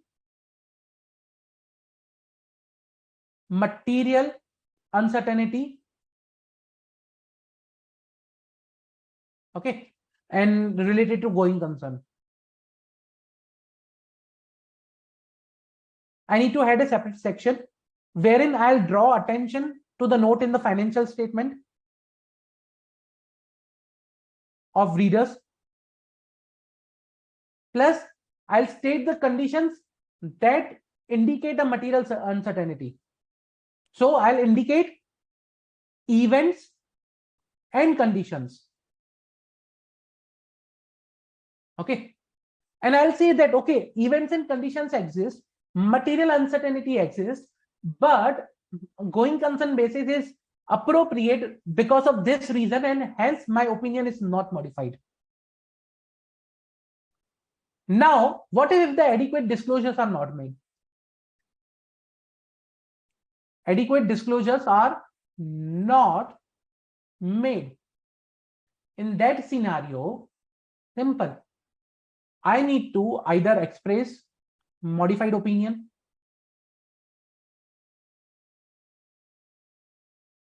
Okay, because or qualified opinion, you can say, as per SA 705. Plus, I am required to mention, in the basis of qualification, that or adverse, whatever it can be, why I am, qualifying or issuing an adverse opinion.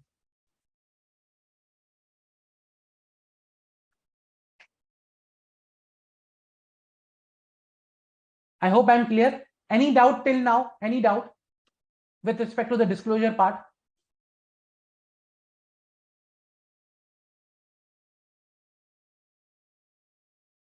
Okay. So that is how we are required to evaluate the going concern, management use of going concern. What I suggest is, if no further doubts, let's take a quick 10-minute break. After the break, I'll jump on the questions for this particular topic. I'll show you some live audit reports with the disclosures so that we can discuss further on this. Okay, let's take a quick 10-minute break.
Thank you.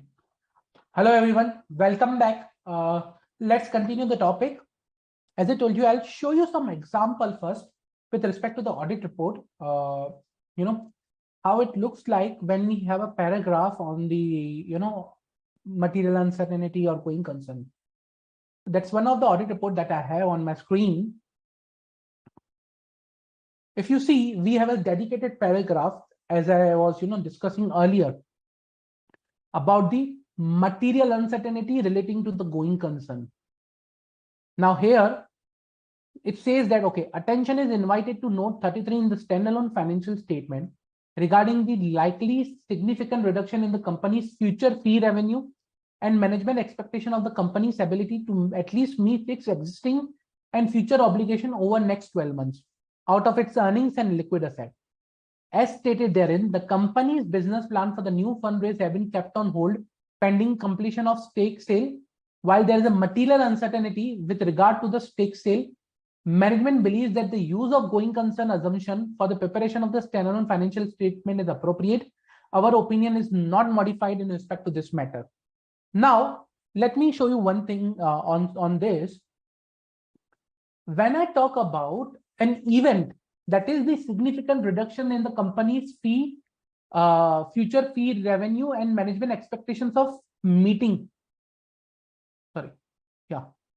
future fee revenue and management expectations of company's ability to meet its existing and future obligations over next 12 months out of its earnings and liquid assets. These two are events and conditions.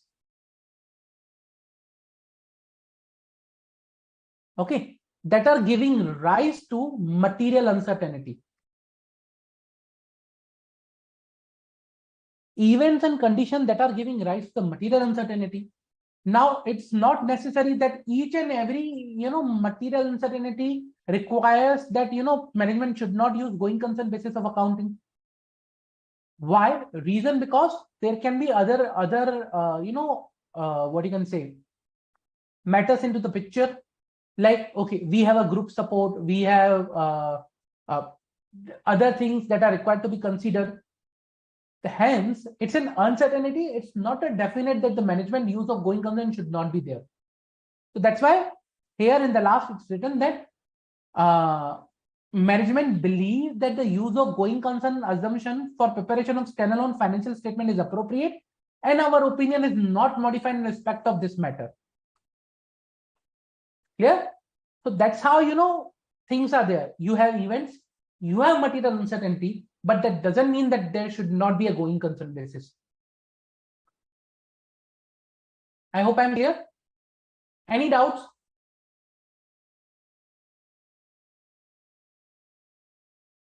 Any doubts till now? Okay. If no doubts, let me proceed to the questions of this particular topic that will help us to understand the topic. Okay. Star Limited is a power generating company which uses coal as a raw material for power generation. The company has been allocated coal blocks in the state of Jharkhand and Odisha.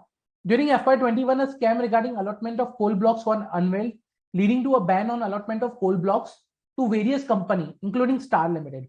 This happened in the month of December 2020, as the entire power generation process of the Star Limited came to a halt in that month. Okay.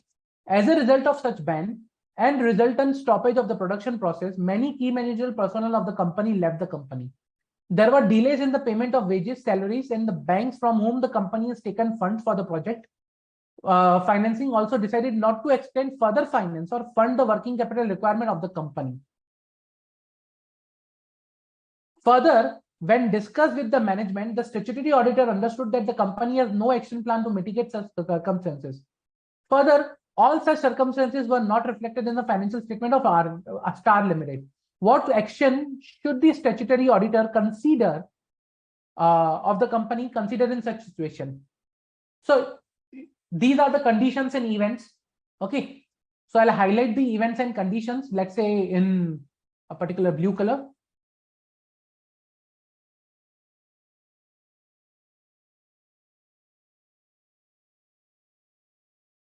So company, the power generating unit allocated coal blocks, leading to a ban on the allotment of coal blocks. Entire power generation process of Star Limited came to a halt in a month. Resultant stoppage of production process. Key managerial personnel left the company. Delays in payment of wages. Banks not to extend further finance or to fund working capital requirements. So these are certain circumstances or events, you can call that.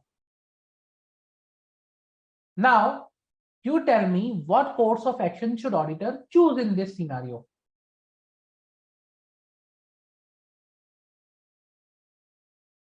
What course of action should auditor choose in this scenario?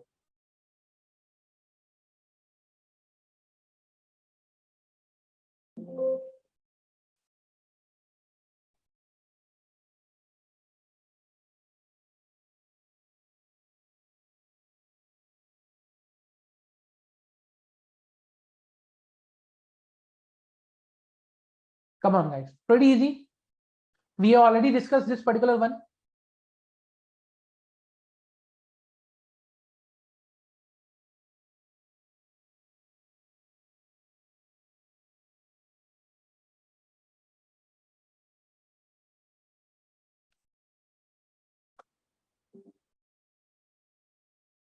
Come on, guys. What course of action should the auditor choose in this scenario?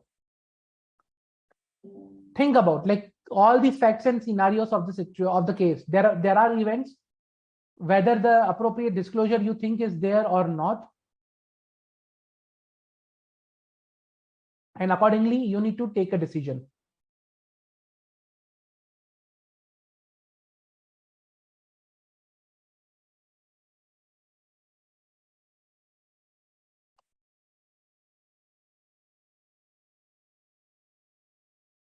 Okay. Correct, Shailendra. Correct, Sumit. Good.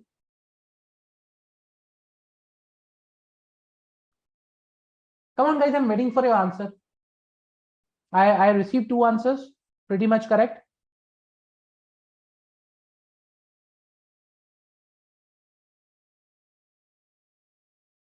See, the important area is that, you need to understand the facts and circumstances which are there. Okay. And accordingly, you need to understand whether there is a material uncertainty. And if yes, then whether the appropriate disclosures have been made or not. That's a critical point to understand over here.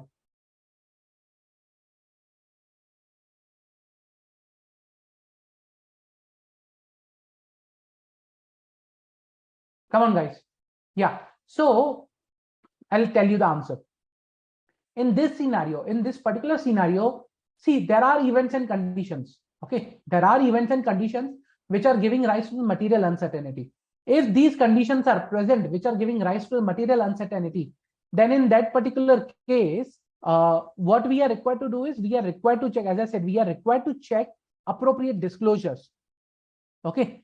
But if the disclosures are not made, there is a particular point on that the company has not reflected this disclosure. So company has, not reflected this disclosure. Basically, if the company has not reflected this particular disclosure, then we need to, either qualify or issue adverse opinion. So let's see. SA 570 going concern deals with the auditor's responsibility in the audit of financial statement relating to the going concern and the implication for auditor's report. The auditor's responsibility are to obtain sufficient and appropriate audit evidence regarding and to conclude on appropriateness of management use of going concern basis of accounting in preparation of financial statement, and to conclude based on the audit evidence obtained whether a material uncertainty exists about the entity's going concern or not. When the use of going concern basis of accounting is appropriate, if the financial statement have been prepared using going concern basis, but in the auditor's judgment, management use of going concern basis of accounting is preparation of financial statement is inappropriate, the auditor shall express an audit opinion. Also, when the disclosures of material uncertainty is not made in the financial statement, auditor shall express an qualified opinion or adverse opinion as appropriate in the accordance with the SA 705. And in the basis of qualified or adverse opinion section, the auditor report state that the material uncertainty exists that may cast significant doubt on entity's ability to continue as a going concern, and that the financial statement do not adequately disclose this matter. So there was an inappropriate disclosure, and because of which, if we first conclude that going concern basis inappropriate, adverse opinion. If we say that okay, that is fine, but the disclosure should have been made about material uncertainty and disclosure has not been made, again we can either issue a qualified or adverse opinion. Clear? Any doubt?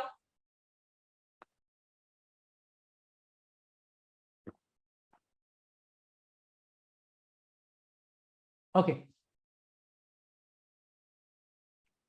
Let me move to the next question.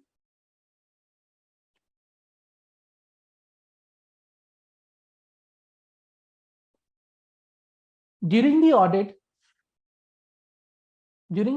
of Phone and Network Limited, the auditor of the company identified that since last 3 years, the company is making cash losses and is facing liquidity crisis. Moreover, there was a huge loan installment due for repayment in next 3 months. Also, after closing the financial year, in one of the litigations, the adjudicating authority issued an unfavorable and unappealable order against the company, because of which the company was now required to pay huge fine and interest to the governmental authority. The amount of fine and interest thereon was half of the annual turnover of the company. Considering the company's liquidity profile, it was evident that the company will default the upcoming loan installment and the payment and interest thereon. When inquired with the management as to how they will deal with this situation and how they will consider the impact of this situation on management assumption of going concern, the management contended that the company will raise more funds through issue of fresh equity in the primary market and to manage the liquidity requirements. However, after analyzing the SEBI listing requirement, it was evident that the company was not in position to issue fresh equity in the primary market. As a result, auditor of the company decided to mention of the user of the audit report on the existence of a material uncertainty related to the events that have cast significant doubts on the entity's ability to continue as a going concern by disclosing the same in other matter paragraph. As an engagement quality control reviewer, guide the auditor about the correct way of disclosing existence of material uncertainty related to the events that have cast significant doubts on the entity's ability to continue as a going concern when the management has not made appropriate disclosure of material uncertainty in the financial statement. You tell me what should be the appropriate way, or what should be the appropriate way of disclosures. Okay, appropriate way of disclosure,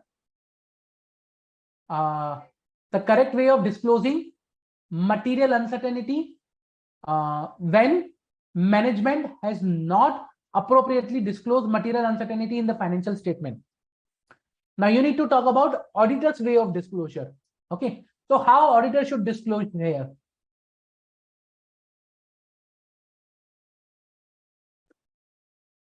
Currently, auditor has disclosed the same in other matter paragraph.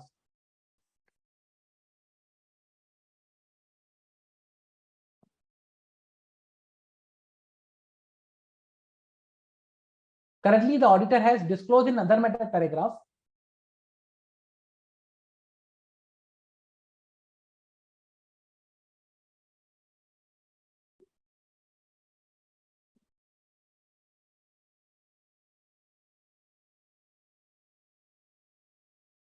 Come on, guys. Correct, Sumit. What should be the appropriate way of disclosure?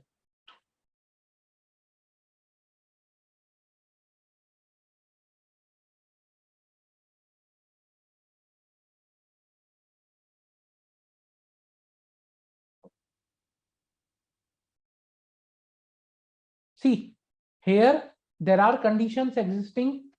I'll highlight the conditions again. making cash losses, facing liquidity crisis, okay, huge loan installment due for repayment in 3 months, litigation, there was an unfavorable and unappealable order against company, fine and interest thereon was half of annual turnover, default on the upcoming loan installment, company was not in position to issue fresh equity.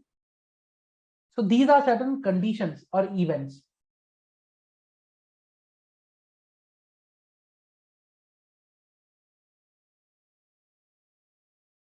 Absolutely correct, Shailendra.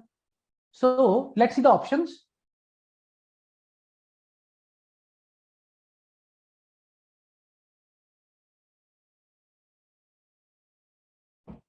When the management has not made appropriate disclosure of material uncertainty in the financial statement, and there exists a material uncertainty, okay, related to the event that have casted significant doubts on entity's ability to continue as a going concern, then the auditor should disclose the same as a key audit matter section in the audit report. No other disclosure is required. Disclosure of material uncertainty in the financial statement is a responsibility of management, and the auditor should not comment on the same.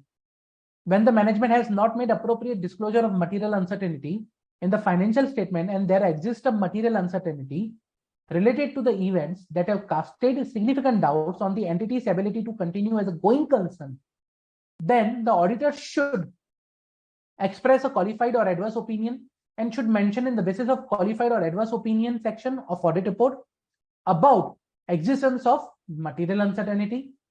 And the fourth one, when the management has not made appropriate disclosure of material uncertainty in the financial statement, and there exists a material uncertainty related to the events that have casted significant doubts on the entity's ability to continue as a going concern, then the auditor should express an unmodified opinion and should obtain the written representation about the existence of material uncertainty from management.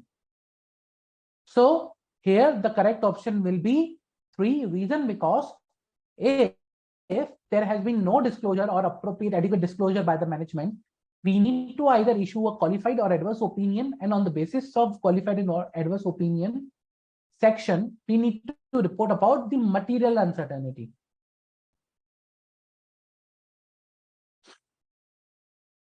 Okay, so 3 is correct, 1 is incorrect, 2nd is incorrect, and 4th is incorrect. Correct, Sumit? Correct, Shailendra?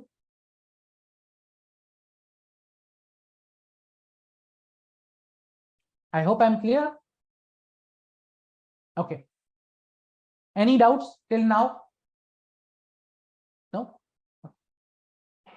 Let me take one more question. Very good question on SA 570.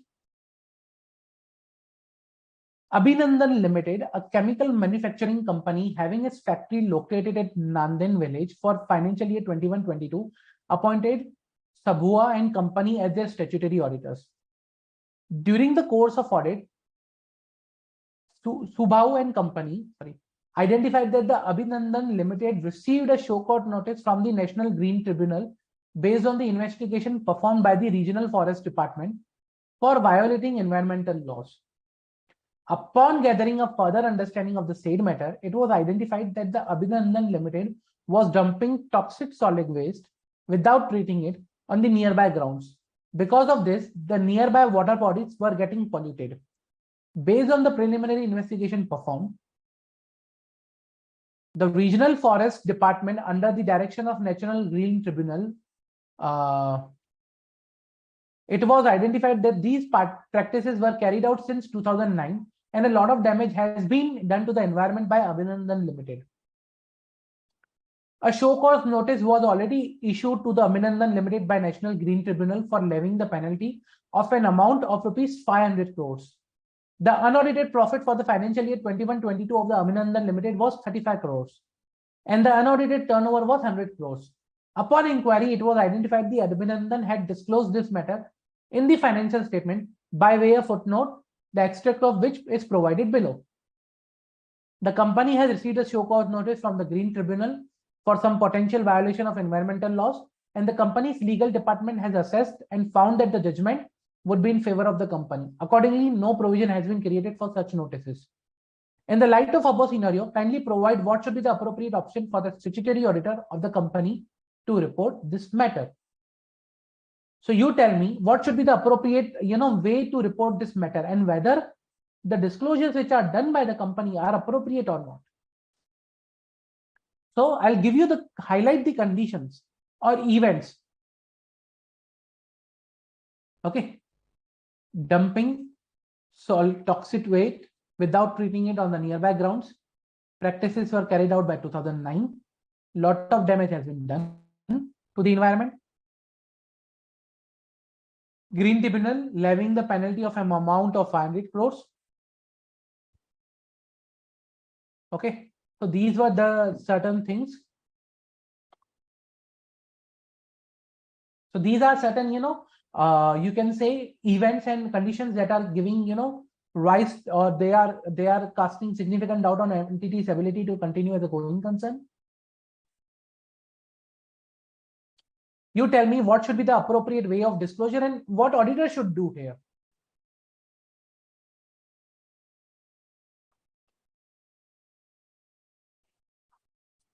As an auditor, what you should do or report, how you should report this matter in your audit report.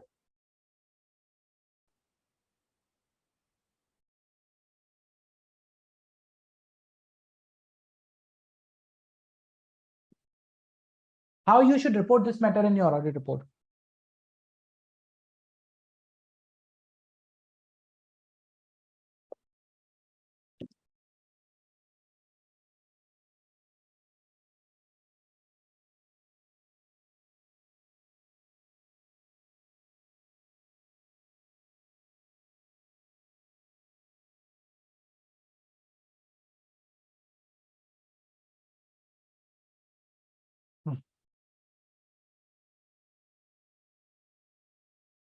Okay. Good, Sumit. Come on, very crucial. See how we are required to report. We will understand from this particular question.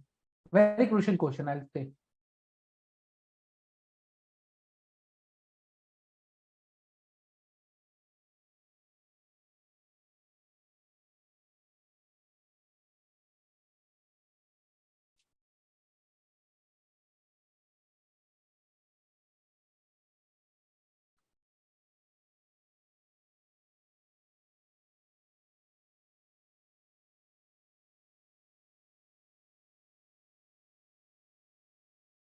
Come on,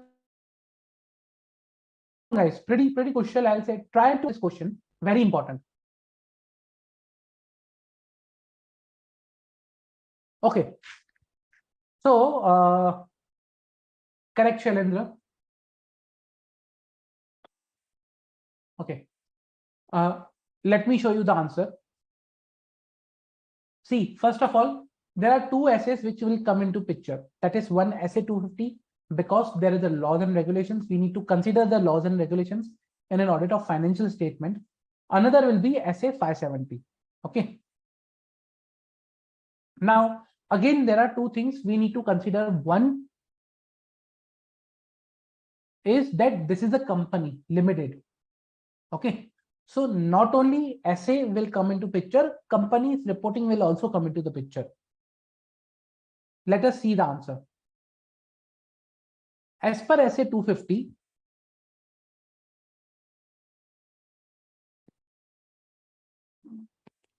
just a minute.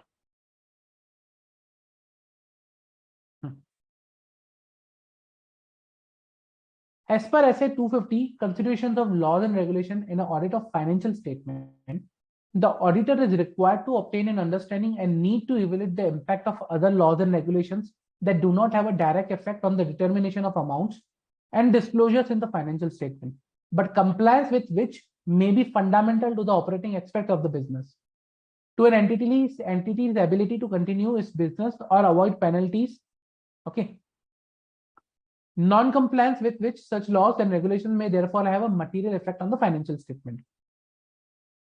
The auditor shall perform the following audit procedures to help identify instances of non-compliance with other laws and regulations that may have a material impact on the financial statement.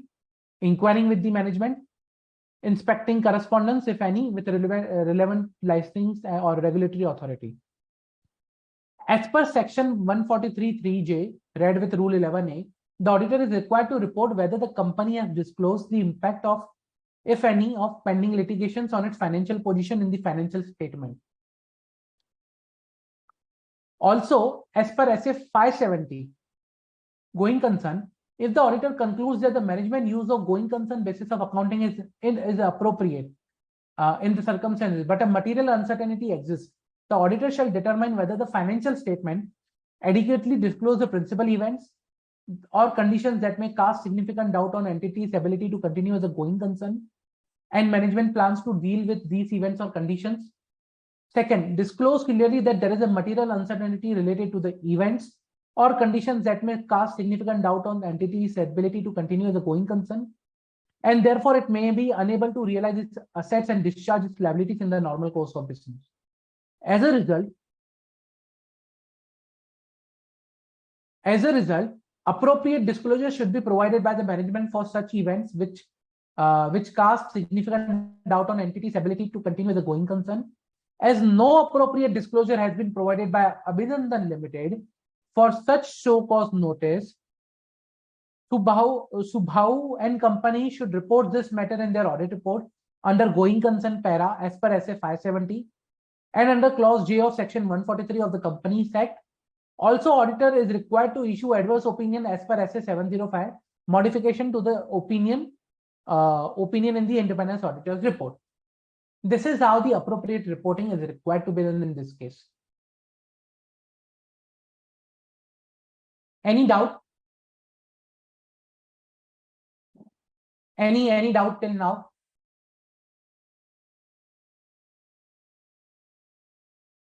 Very critical to understand.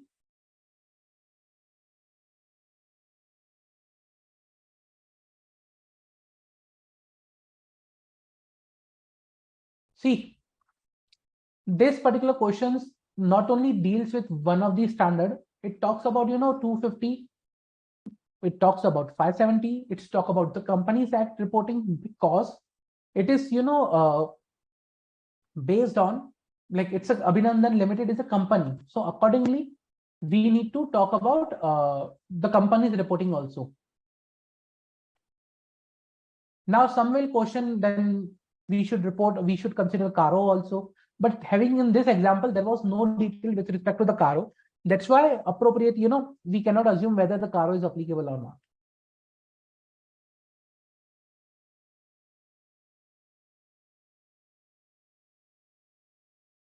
Okay.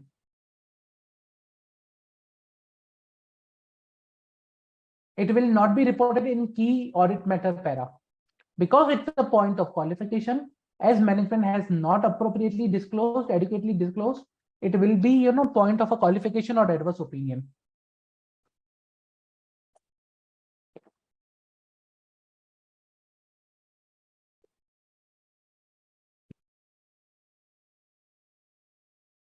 Any doubts till now?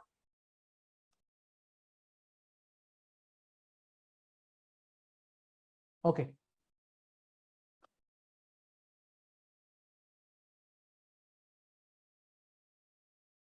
Okay.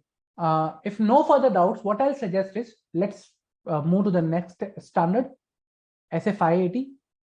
Okay. Again, very quick standard. We have already seen multiple times SA 580 written representations. Not invest much time on this particular standard, but we will focus on more onto the some questions on this after this standard. Yeah.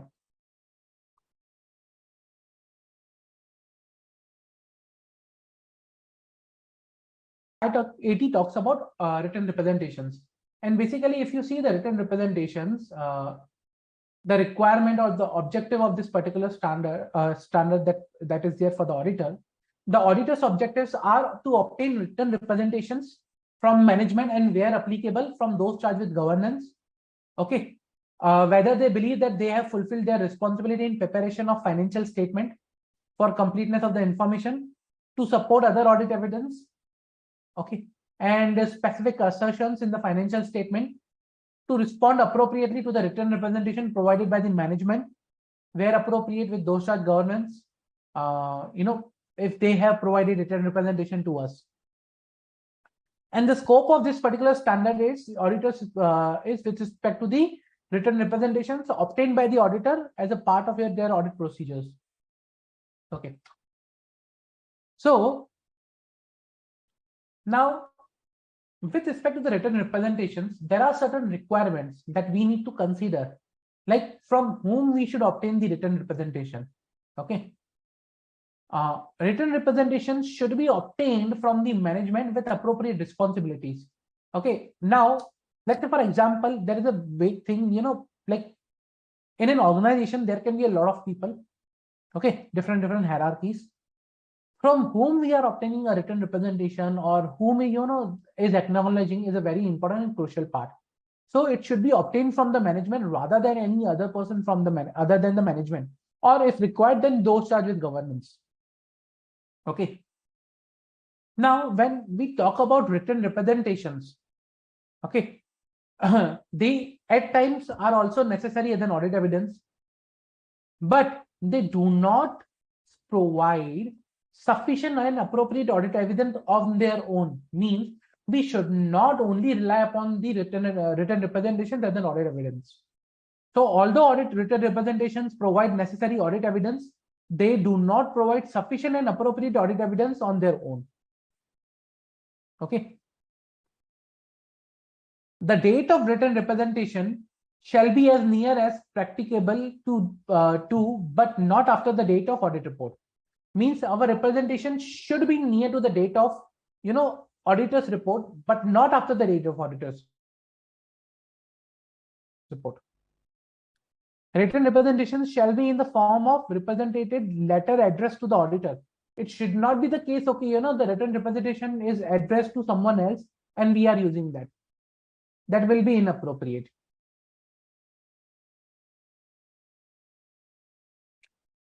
So accordingly, we need to look into the written representation. Then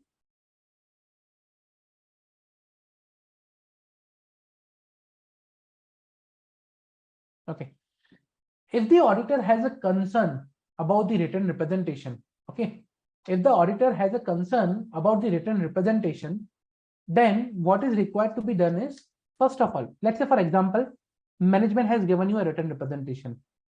Now I have a concern about the validity and integrity of that written representation because I identified some other audit evidence during the course of audit which is pointing towards something else. Let's say, for example, subsequent event.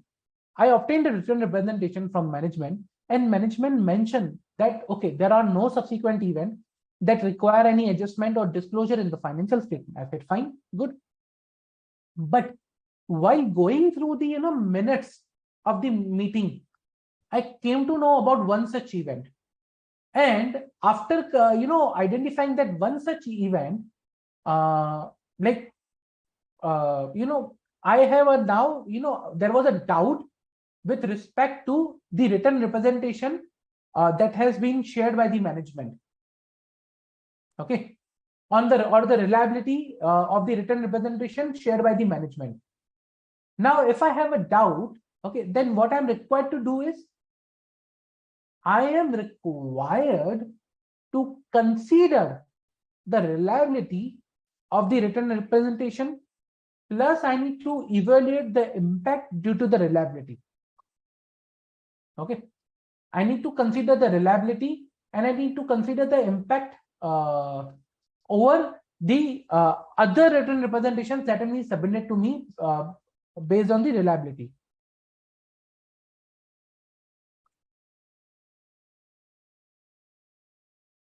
If after reliability also I identify there are inconsistencies, then I need to obtain other evidences, either to ensure that the written representation that is given to me is correct or inappropriate.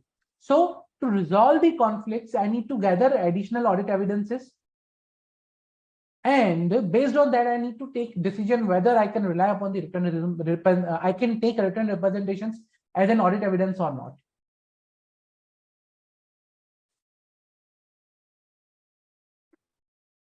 Now, if I conclude that written representations are not reliable, okay, if I conclude that the written representations are not reliable, then in that particular case, what I need to do is I need to consider the impact of that on my audit report.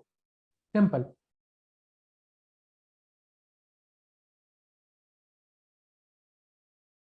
Any doubt till now? Any doubt?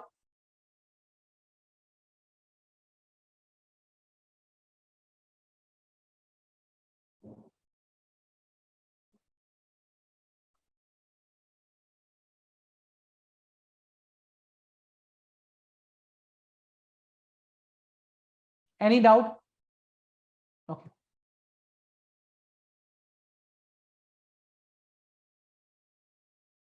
So there is one question. Can written representation be also obtained from third parties like daters? No. Written representations cannot be obtained from third parties. See, if a confirmation, a representation has been made by third party, that will be equivalent to a confirmation. A representation, see, what is the difference between confirmation and representation? Confirmation is given by third party, representation is given by your management. Management cannot give confirmation because that is something we need to audit. So we cannot take that as in confirmation. Okay. So unless anything contrary to the available, to the confirmations, we hold that confirmations are true and appropriate. But with respect to the written representation, it's not the case. Okay. Written representations are taken as in representations. Okay. Like done by representations done by the management, which is again then, with other audit evidence looked from the holistic point of view. I hope I'm clear.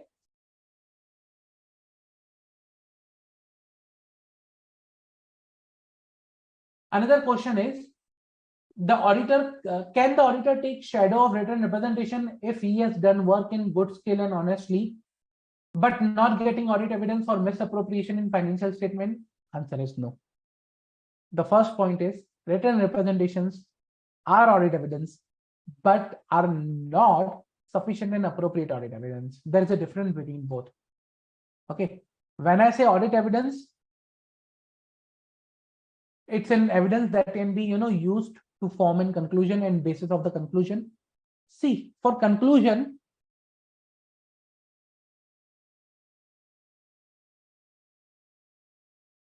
I need sufficient and appropriate audit evidence. And for that, I need multiple audit evidence.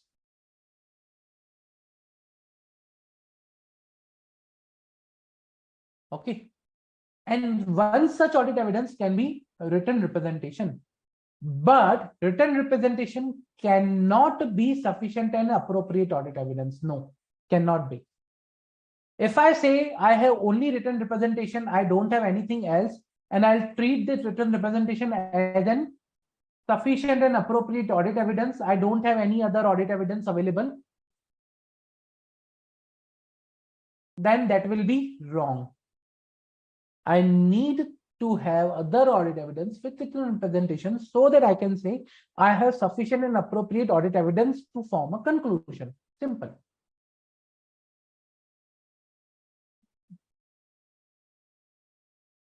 Okay. Now, some important points to be considered with respect to the written representation. First, management does not provide, if management does not provide one or more requested written representation, then discuss the matter with the management. Okay, why they are not providing? Reevaluate the integrity of the management. Is there something that management is, purposely hiding or not giving me representation? Evaluate the effect of the, this particular incidence on the reliability of other representations. Again, then take the appropriate action, including determining the possible effects of the opinion on the audit report. Okay, if management is not giving you written representation, if there is a reliability issue,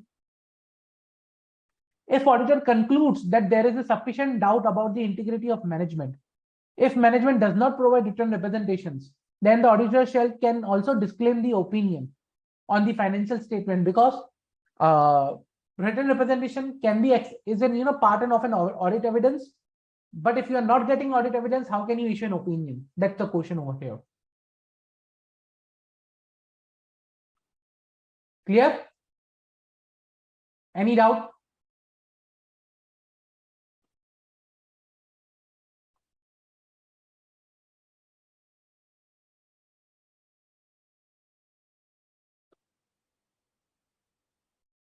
Okay. Let me take one question on this, and then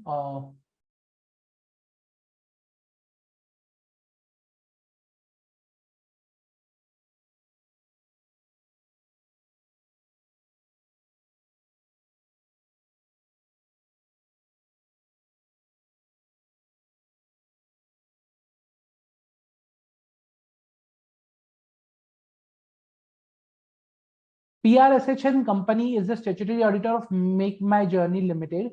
The company is in the business of tours and travels. Annual turnover of the company is 2000 crores and profit are 190 crores. During the planning meeting of the management, the auditor, it was discussed that the management needs to provide written representation letter to the auditor for the preparation of financial statement and for the completeness of the information provided to the auditor. At the time of closure of audit, there has been some confusion about the requirement of the written representation letter. Management argued that the representation need not to be written. It can be verbal, which has been provided to the audit team during the course of audit. Auditors have completed their documentation hence in the way representation based on the verbal discussions with the auditor has also got documented. Auditor explained that there is a mandatory to obtain written representation in accordance with the SF-IAP.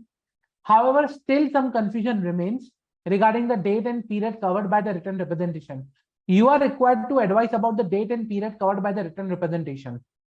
So tell me, which will be the date and the period that you will be covering for the written representation? What will be the date and what will be the period?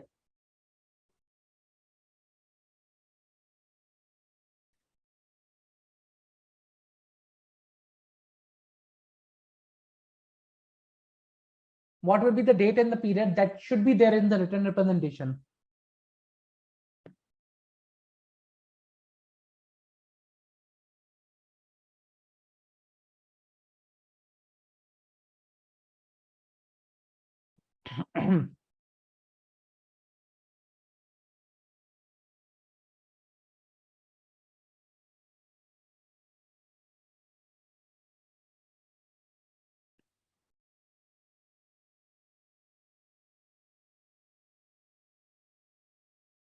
Come on, guys, pretty easy.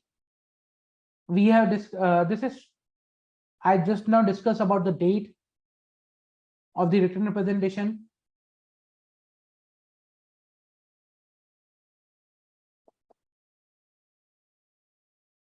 See, the name itself is the written representation. If the name itself says the written representation, we cannot accept as an oral. That's why it's in written, not oral or verbal. So in name itself, we call it as a written. So first of all, it should not be accepted as an oral. Otherwise, there will not be a written thing in the written representation if it is verbal.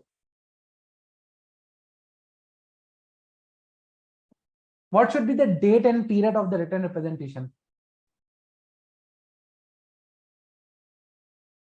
See, the date should be as near to the audit report as practicable, but not after the date of audit report.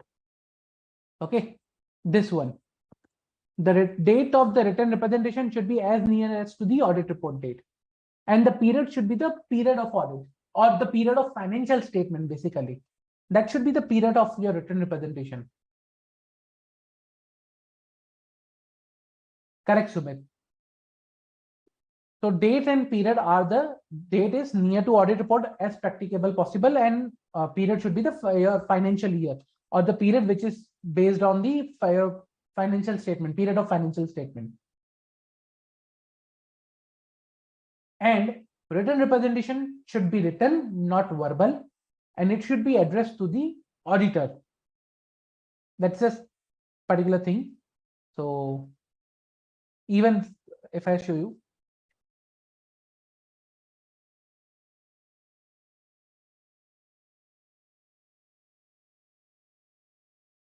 yeah, written representation are necessary, audit opinion and cannot be expressed, and the auditor cannot be audit report cannot be dated before the date of written representation. Furthermore, because the auditor is concerned with the events occurring up to the date of auditor's report that may require adjustment or disclosure to the financial statement, 570 essay that we just now discuss subsequent event. The written representations are dated as near as practicable, but not after the date of audit report on the financial statement. In circumstances, it may be appropriate for auditor to obtain a written representation about a specific assertion in the financial statement during the course of audit. So this is how the written representation works. Any doubt? Any doubt with SA 580? Pretty much easy. We have already seen multiple times and pretty simple.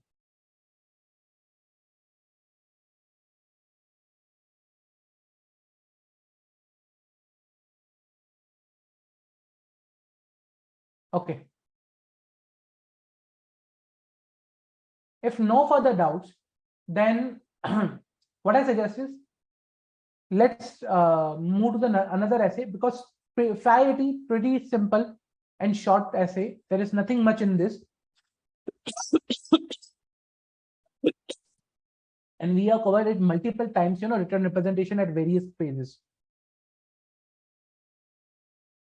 One of the important standard I want to cover today is the SA 600.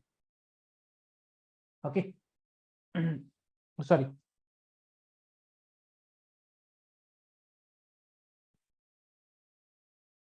One of the important standard I want to cover is the SA 600, that is using the work of another auditor. Now, SA 600 talks about, okay, using the work of another auditor when basically, there are multiple auditors involved. It can be component auditor, other auditor can be a component auditor, principal component relationship. So when a principal auditor use the work of component auditor, at that point in time, this particular standards also comes into the picture. And I'll show you some of the examples also at the end, that how that standard comes into the picture when there are component auditor and reporting requirements. Okay. So if you see the basic scope of this standard, it says that this standard does not deal with those instances where 2 or more auditors are appointed as a joint auditor, because for that you have SA 299 joint auditor. Okay, so SA 299 is different of a joint auditor. Using the work of another auditor is different. So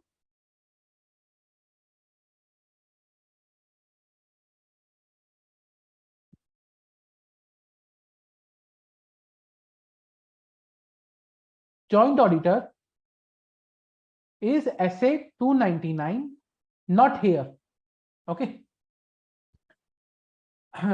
Nor it does not deal with the auditor's relationship with the preceding auditor. It may be, like you might be saying, okay, I'm relying upon the preceding auditor's work and that's why I'll use SA 600. No.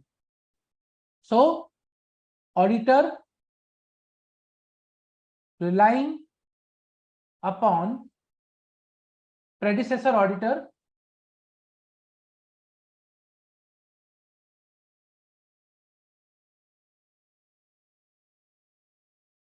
both areas are not covered under 299 or 600.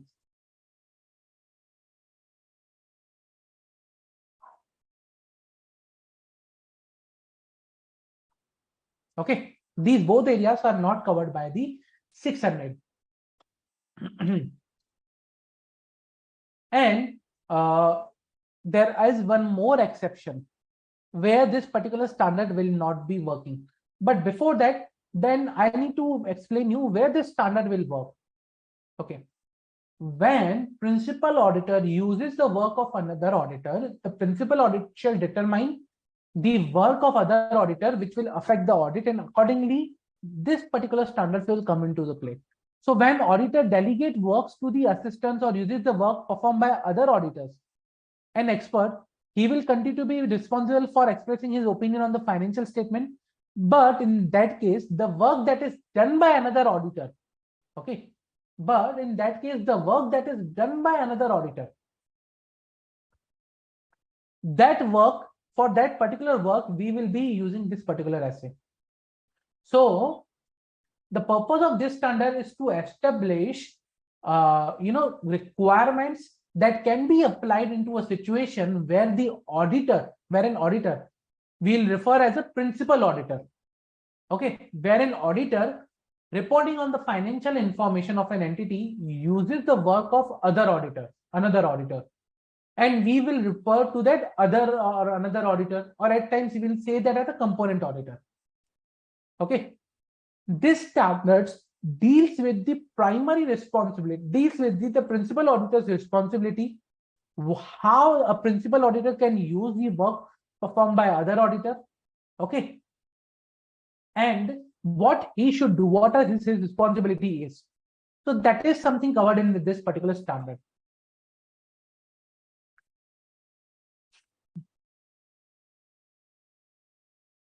Basically, if you see essay 200, which talks about basic principles governing an audit, it specifically says, there is a specific paragraph in that it says that when auditor delegates work to assistant or uses the work performed by another auditor and expert, he will continue to be responsible for forming an opinion on the financial statement. Means he will be responsible. However, he will be entitled to rely upon the work performed by others, provided he exercised adequate skill and care and is not aware of any reason to believe that he should not have so relied. Okay. So if that is the case, in that case, he can rely upon the work of another auditor. But still, he will be responsible for forming and expressing an opinion on the financial statement. So here, not applicable to joint auditors or auditors' relationship with previous auditor. Essay will not apply when principal auditor considers the component immaterial. Okay. Also, where the branch or component auditor are appointed, and auditor rely basically auditor rely on the work performed by them, then the auditor's report should expressly state the fact of the reliance. Whenever there is a reliance, the audit report should state the fact of the reliance.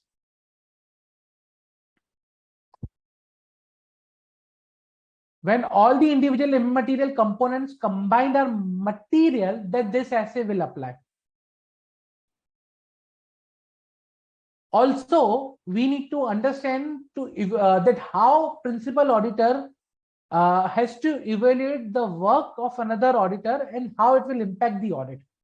Okay, that is something the scope and requirement of this particular standard. Now, as I told you, the principal auditor is an auditor which relies upon the work of other auditor, and other auditors are auditors which are performing the work for the principal auditor.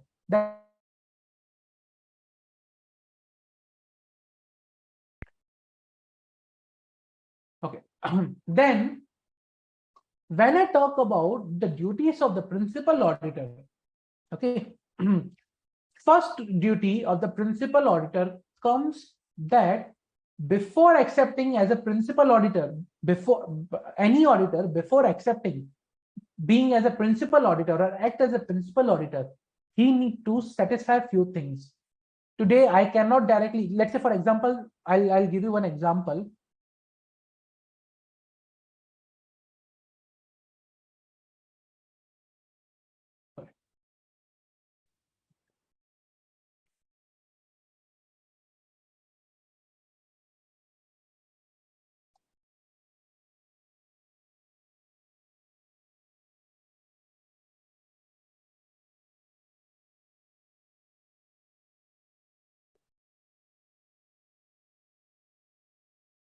Let's say I'll give you one example. There are few companies. Okay. ABC Limited, DEF Limited, ONP Limited, PPS Limited, UKN Limited. Okay, there are these companies. Now, all these companies have a different auditor: X, Y, Z, M, N. Now, usually what happens is there is a holding company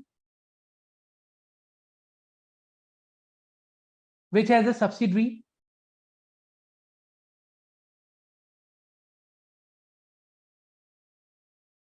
Okay, which has a subsidiary.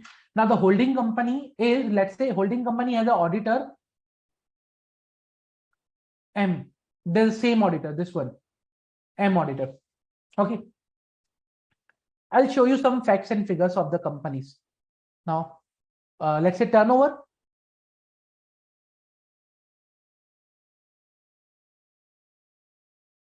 Uh, 2000 crore, 500 crore, 100 crore, 50 crore.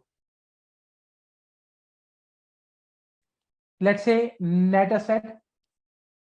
Okay, net asset, let's say 1300 crore, 200 crore. It will be, let's say, 150 crore. Again, 150 CR and 500 CR.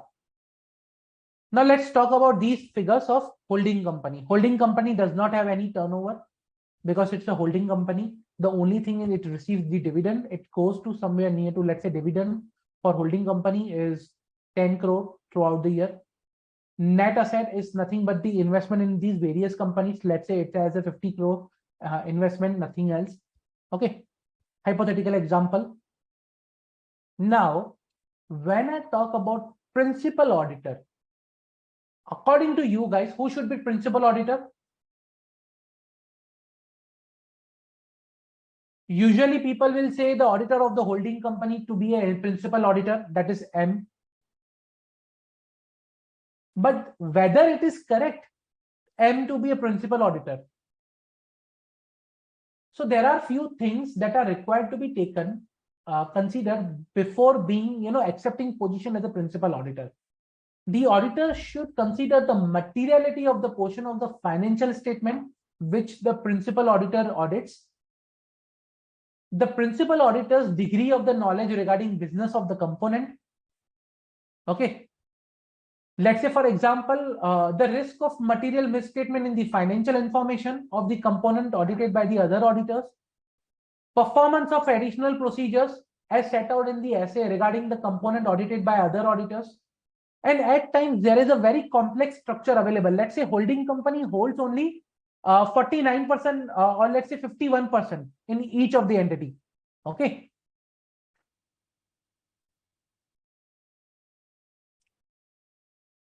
Rest is holded by ABC Limited, 49%. In that case, it is very crucial to understand who should be the principal auditor, who should be the other or component auditor. Hence, this standard set out the requirement, what is required to be taken care before accepting as a principal auditor. So before accepting as a principal auditor, evaluate the following: the materiality of the portion which is going to get audited by the principal auditor, principal auditor's degree of knowledge regarding the business,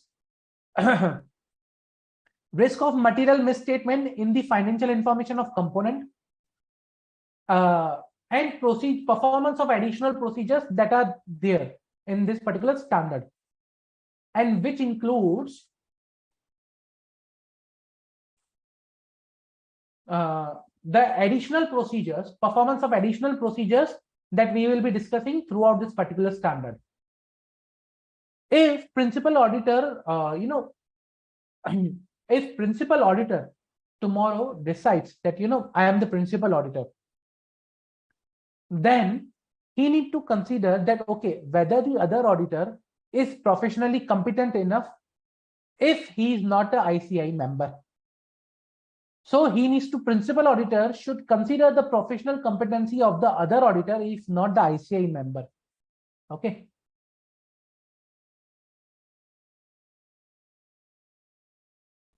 Then principal auditor is required to perform additional, procedures to gather sufficient and appropriate audit evidence whether the work of another auditor is adequate for the purpose of principal auditor. Then principal auditor need to advise other auditors about the use of their work that is being done by the principal auditor. Let's say if there is a principal auditor, finally I chose, okay, X is the principal auditor. Okay, now I finally chose X as a principal auditor. Now X needs to inform Y, Z, and M and N that how their work will be used by X. Okay, how their work will be used by X Limited or X principal auditor X, and how he will be relying upon that. Then he needs to inform the other auditors about the matters of such areas as requiring special consideration or procedure for identification of intercomponent transaction. Let's say, for example, in this case, there was a group transaction which was happening, okay, from holding company and from between ABC company, which could have affected all the things, all the entities. In that case, it is responsibility of the principal auditor to inform each of the component auditor about the specific procedures they need to perform or some intercomponent transactions that they need to be aware of. Principal auditor needs to advise other auditor of significant accounting, auditing, reporting requirements, and is required to obtain representations as to compliance with them. Then principal auditor is also required, or he might choose to review a written summary of the other auditor's findings or procedures. Okay, so principal auditor may ask the component auditors to submit the written summary of the procedures and finding of other auditors, and he may review that particular one as he deems necessary. Principal auditor may also wish to visit the other auditor and have a discussion and see how the other auditor is performing the required procedures, audit procedures. The principal auditor should consider the significant findings of the other auditor, informing his own opinion. So when I will form an opinion, okay, of ABC Limited, I need to consider the finding of DEF, ONP, PPS, or UNK Limited, depending upon how much they impact the financials of ABC Limited. Principal auditor may discuss with the component auditor and the management of the component auditor about the audit findings. Okay, and he may also decide to that the supplementary test on the financial statement of the component should be carried based, like the risk is there, he needs more evidence, so he can ask them to carry out the supplementary test.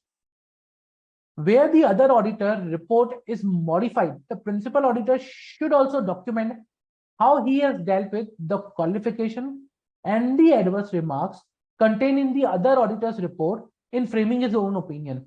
Let's say, for example, Z's audit report was modified with respect to a transaction, intercompany transaction of amounting to, let's say, 2 lakh rupees, or let's say 20 lakhs. Now 20 lakhs can be material for this particular entity, that is ONP entity. Okay, material can be material for ONP entity, but not necessary that should be material for ABC Limited. So accordingly, he needs to document how he has dealt with the observations in component audit report, component auditors report. Clear? Any doubt? Any doubt till now?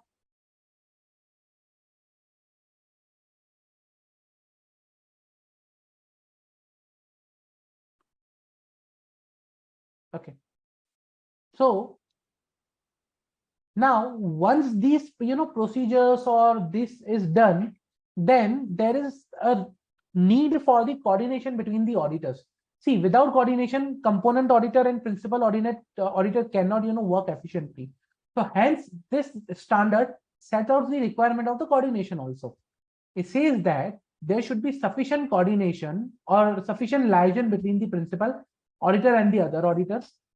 There should be sufficient liaison between the component auditor and the principal auditor and the other auditor, okay, or the component auditor, knowing the context in which his work is to be used by the principal auditor, should coordinate with him, okay, should coordinate with principal auditor.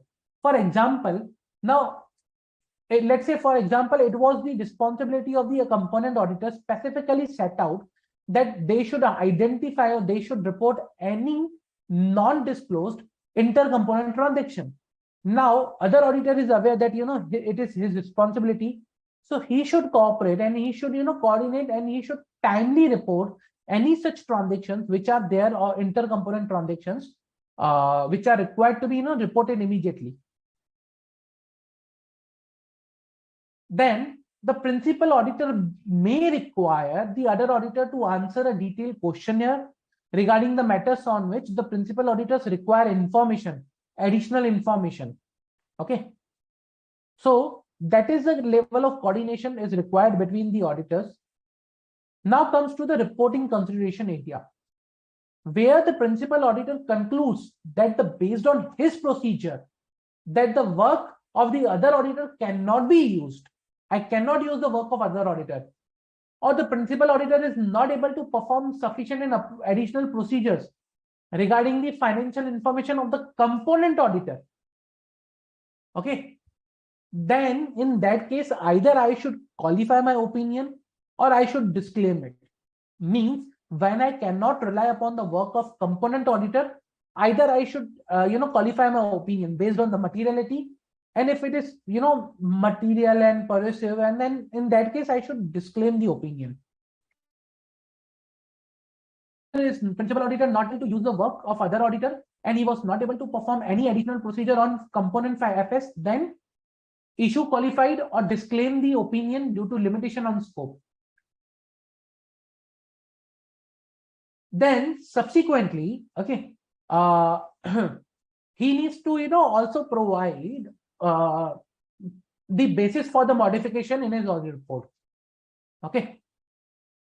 Now, when it comes to the division of the responsibility, with respect to the division of the responsibility, principal auditor would not be responsible in respect of the work entrusted to other auditor unless there was a suspicion aroused about the reliability of the work performed by the other auditor. Okay, or there was some details available with respect to the suspicion of the work. But if there is no suspicious, then principal auditor can rely and he will not be held responsible when he has relied in the good faith and he has applied his reasonable skill and care. Because see this point, that principal auditors are required to perform audit procedures to gather sufficient and appropriate audit evidence whether the work of another auditor is adequate for the purpose of principal auditor's purpose. And if he has performed this work and then he concludes that, okay, fine, everything is fine and I am now required, I can now rely, then he will not be held responsible. Okay. So if he has performed this work and then he has relied, then it is fine. If in this performance of this work there was suspicion was there when he performed the procedure, then he can be held responsible, because in that case he shouldn't have been relied directly. Also, principal auditor needs to state clearly the division of the responsibility for financial information of the entity by indicating to the extent which financial information of which component was audited by which auditor and have been included in this particular FS.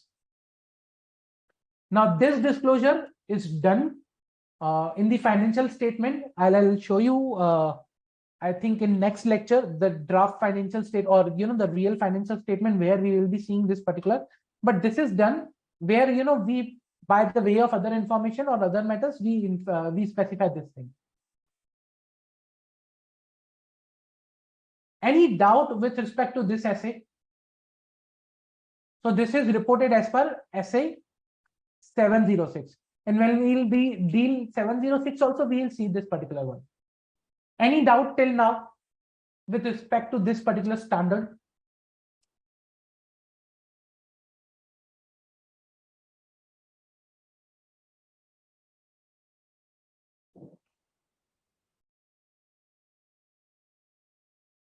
Okay. No doubt? Okay. If no doubt, then guys, what I suggest is I'll keep it till here. The questions for this standard in the rest of the 600 series I'll cover in the next lecture. Please go through all the standards that we have discussed today. Come up with your doubts in the next lecture. Please ask the doubts so that you can have a clarity on these standards, and also provide the feedback that is very necessary for us. Okay. So please go through the standards and have your doubts. I have one doubt, one question, I received it. If auditor has done his work in all skill and knowledge and not find suspect, then how he is responsible? Then he is not responsible. That's the thing. If he has performed audit procedures to gather evidence that whether the work of another auditor is adequate and he has found no suspect, then principal auditor would not be responsible. Means no suspicion found, then he would not be responsible. He would only be responsible either if the performance of audit procedures was not there to understand whether the work is adequate or not. Number two, the performance of audit procedures was there, but there was a suspicions also which aroused during that particular work and which was ignored. In those cases, he will be responsible. Okay, I hope I'm clear.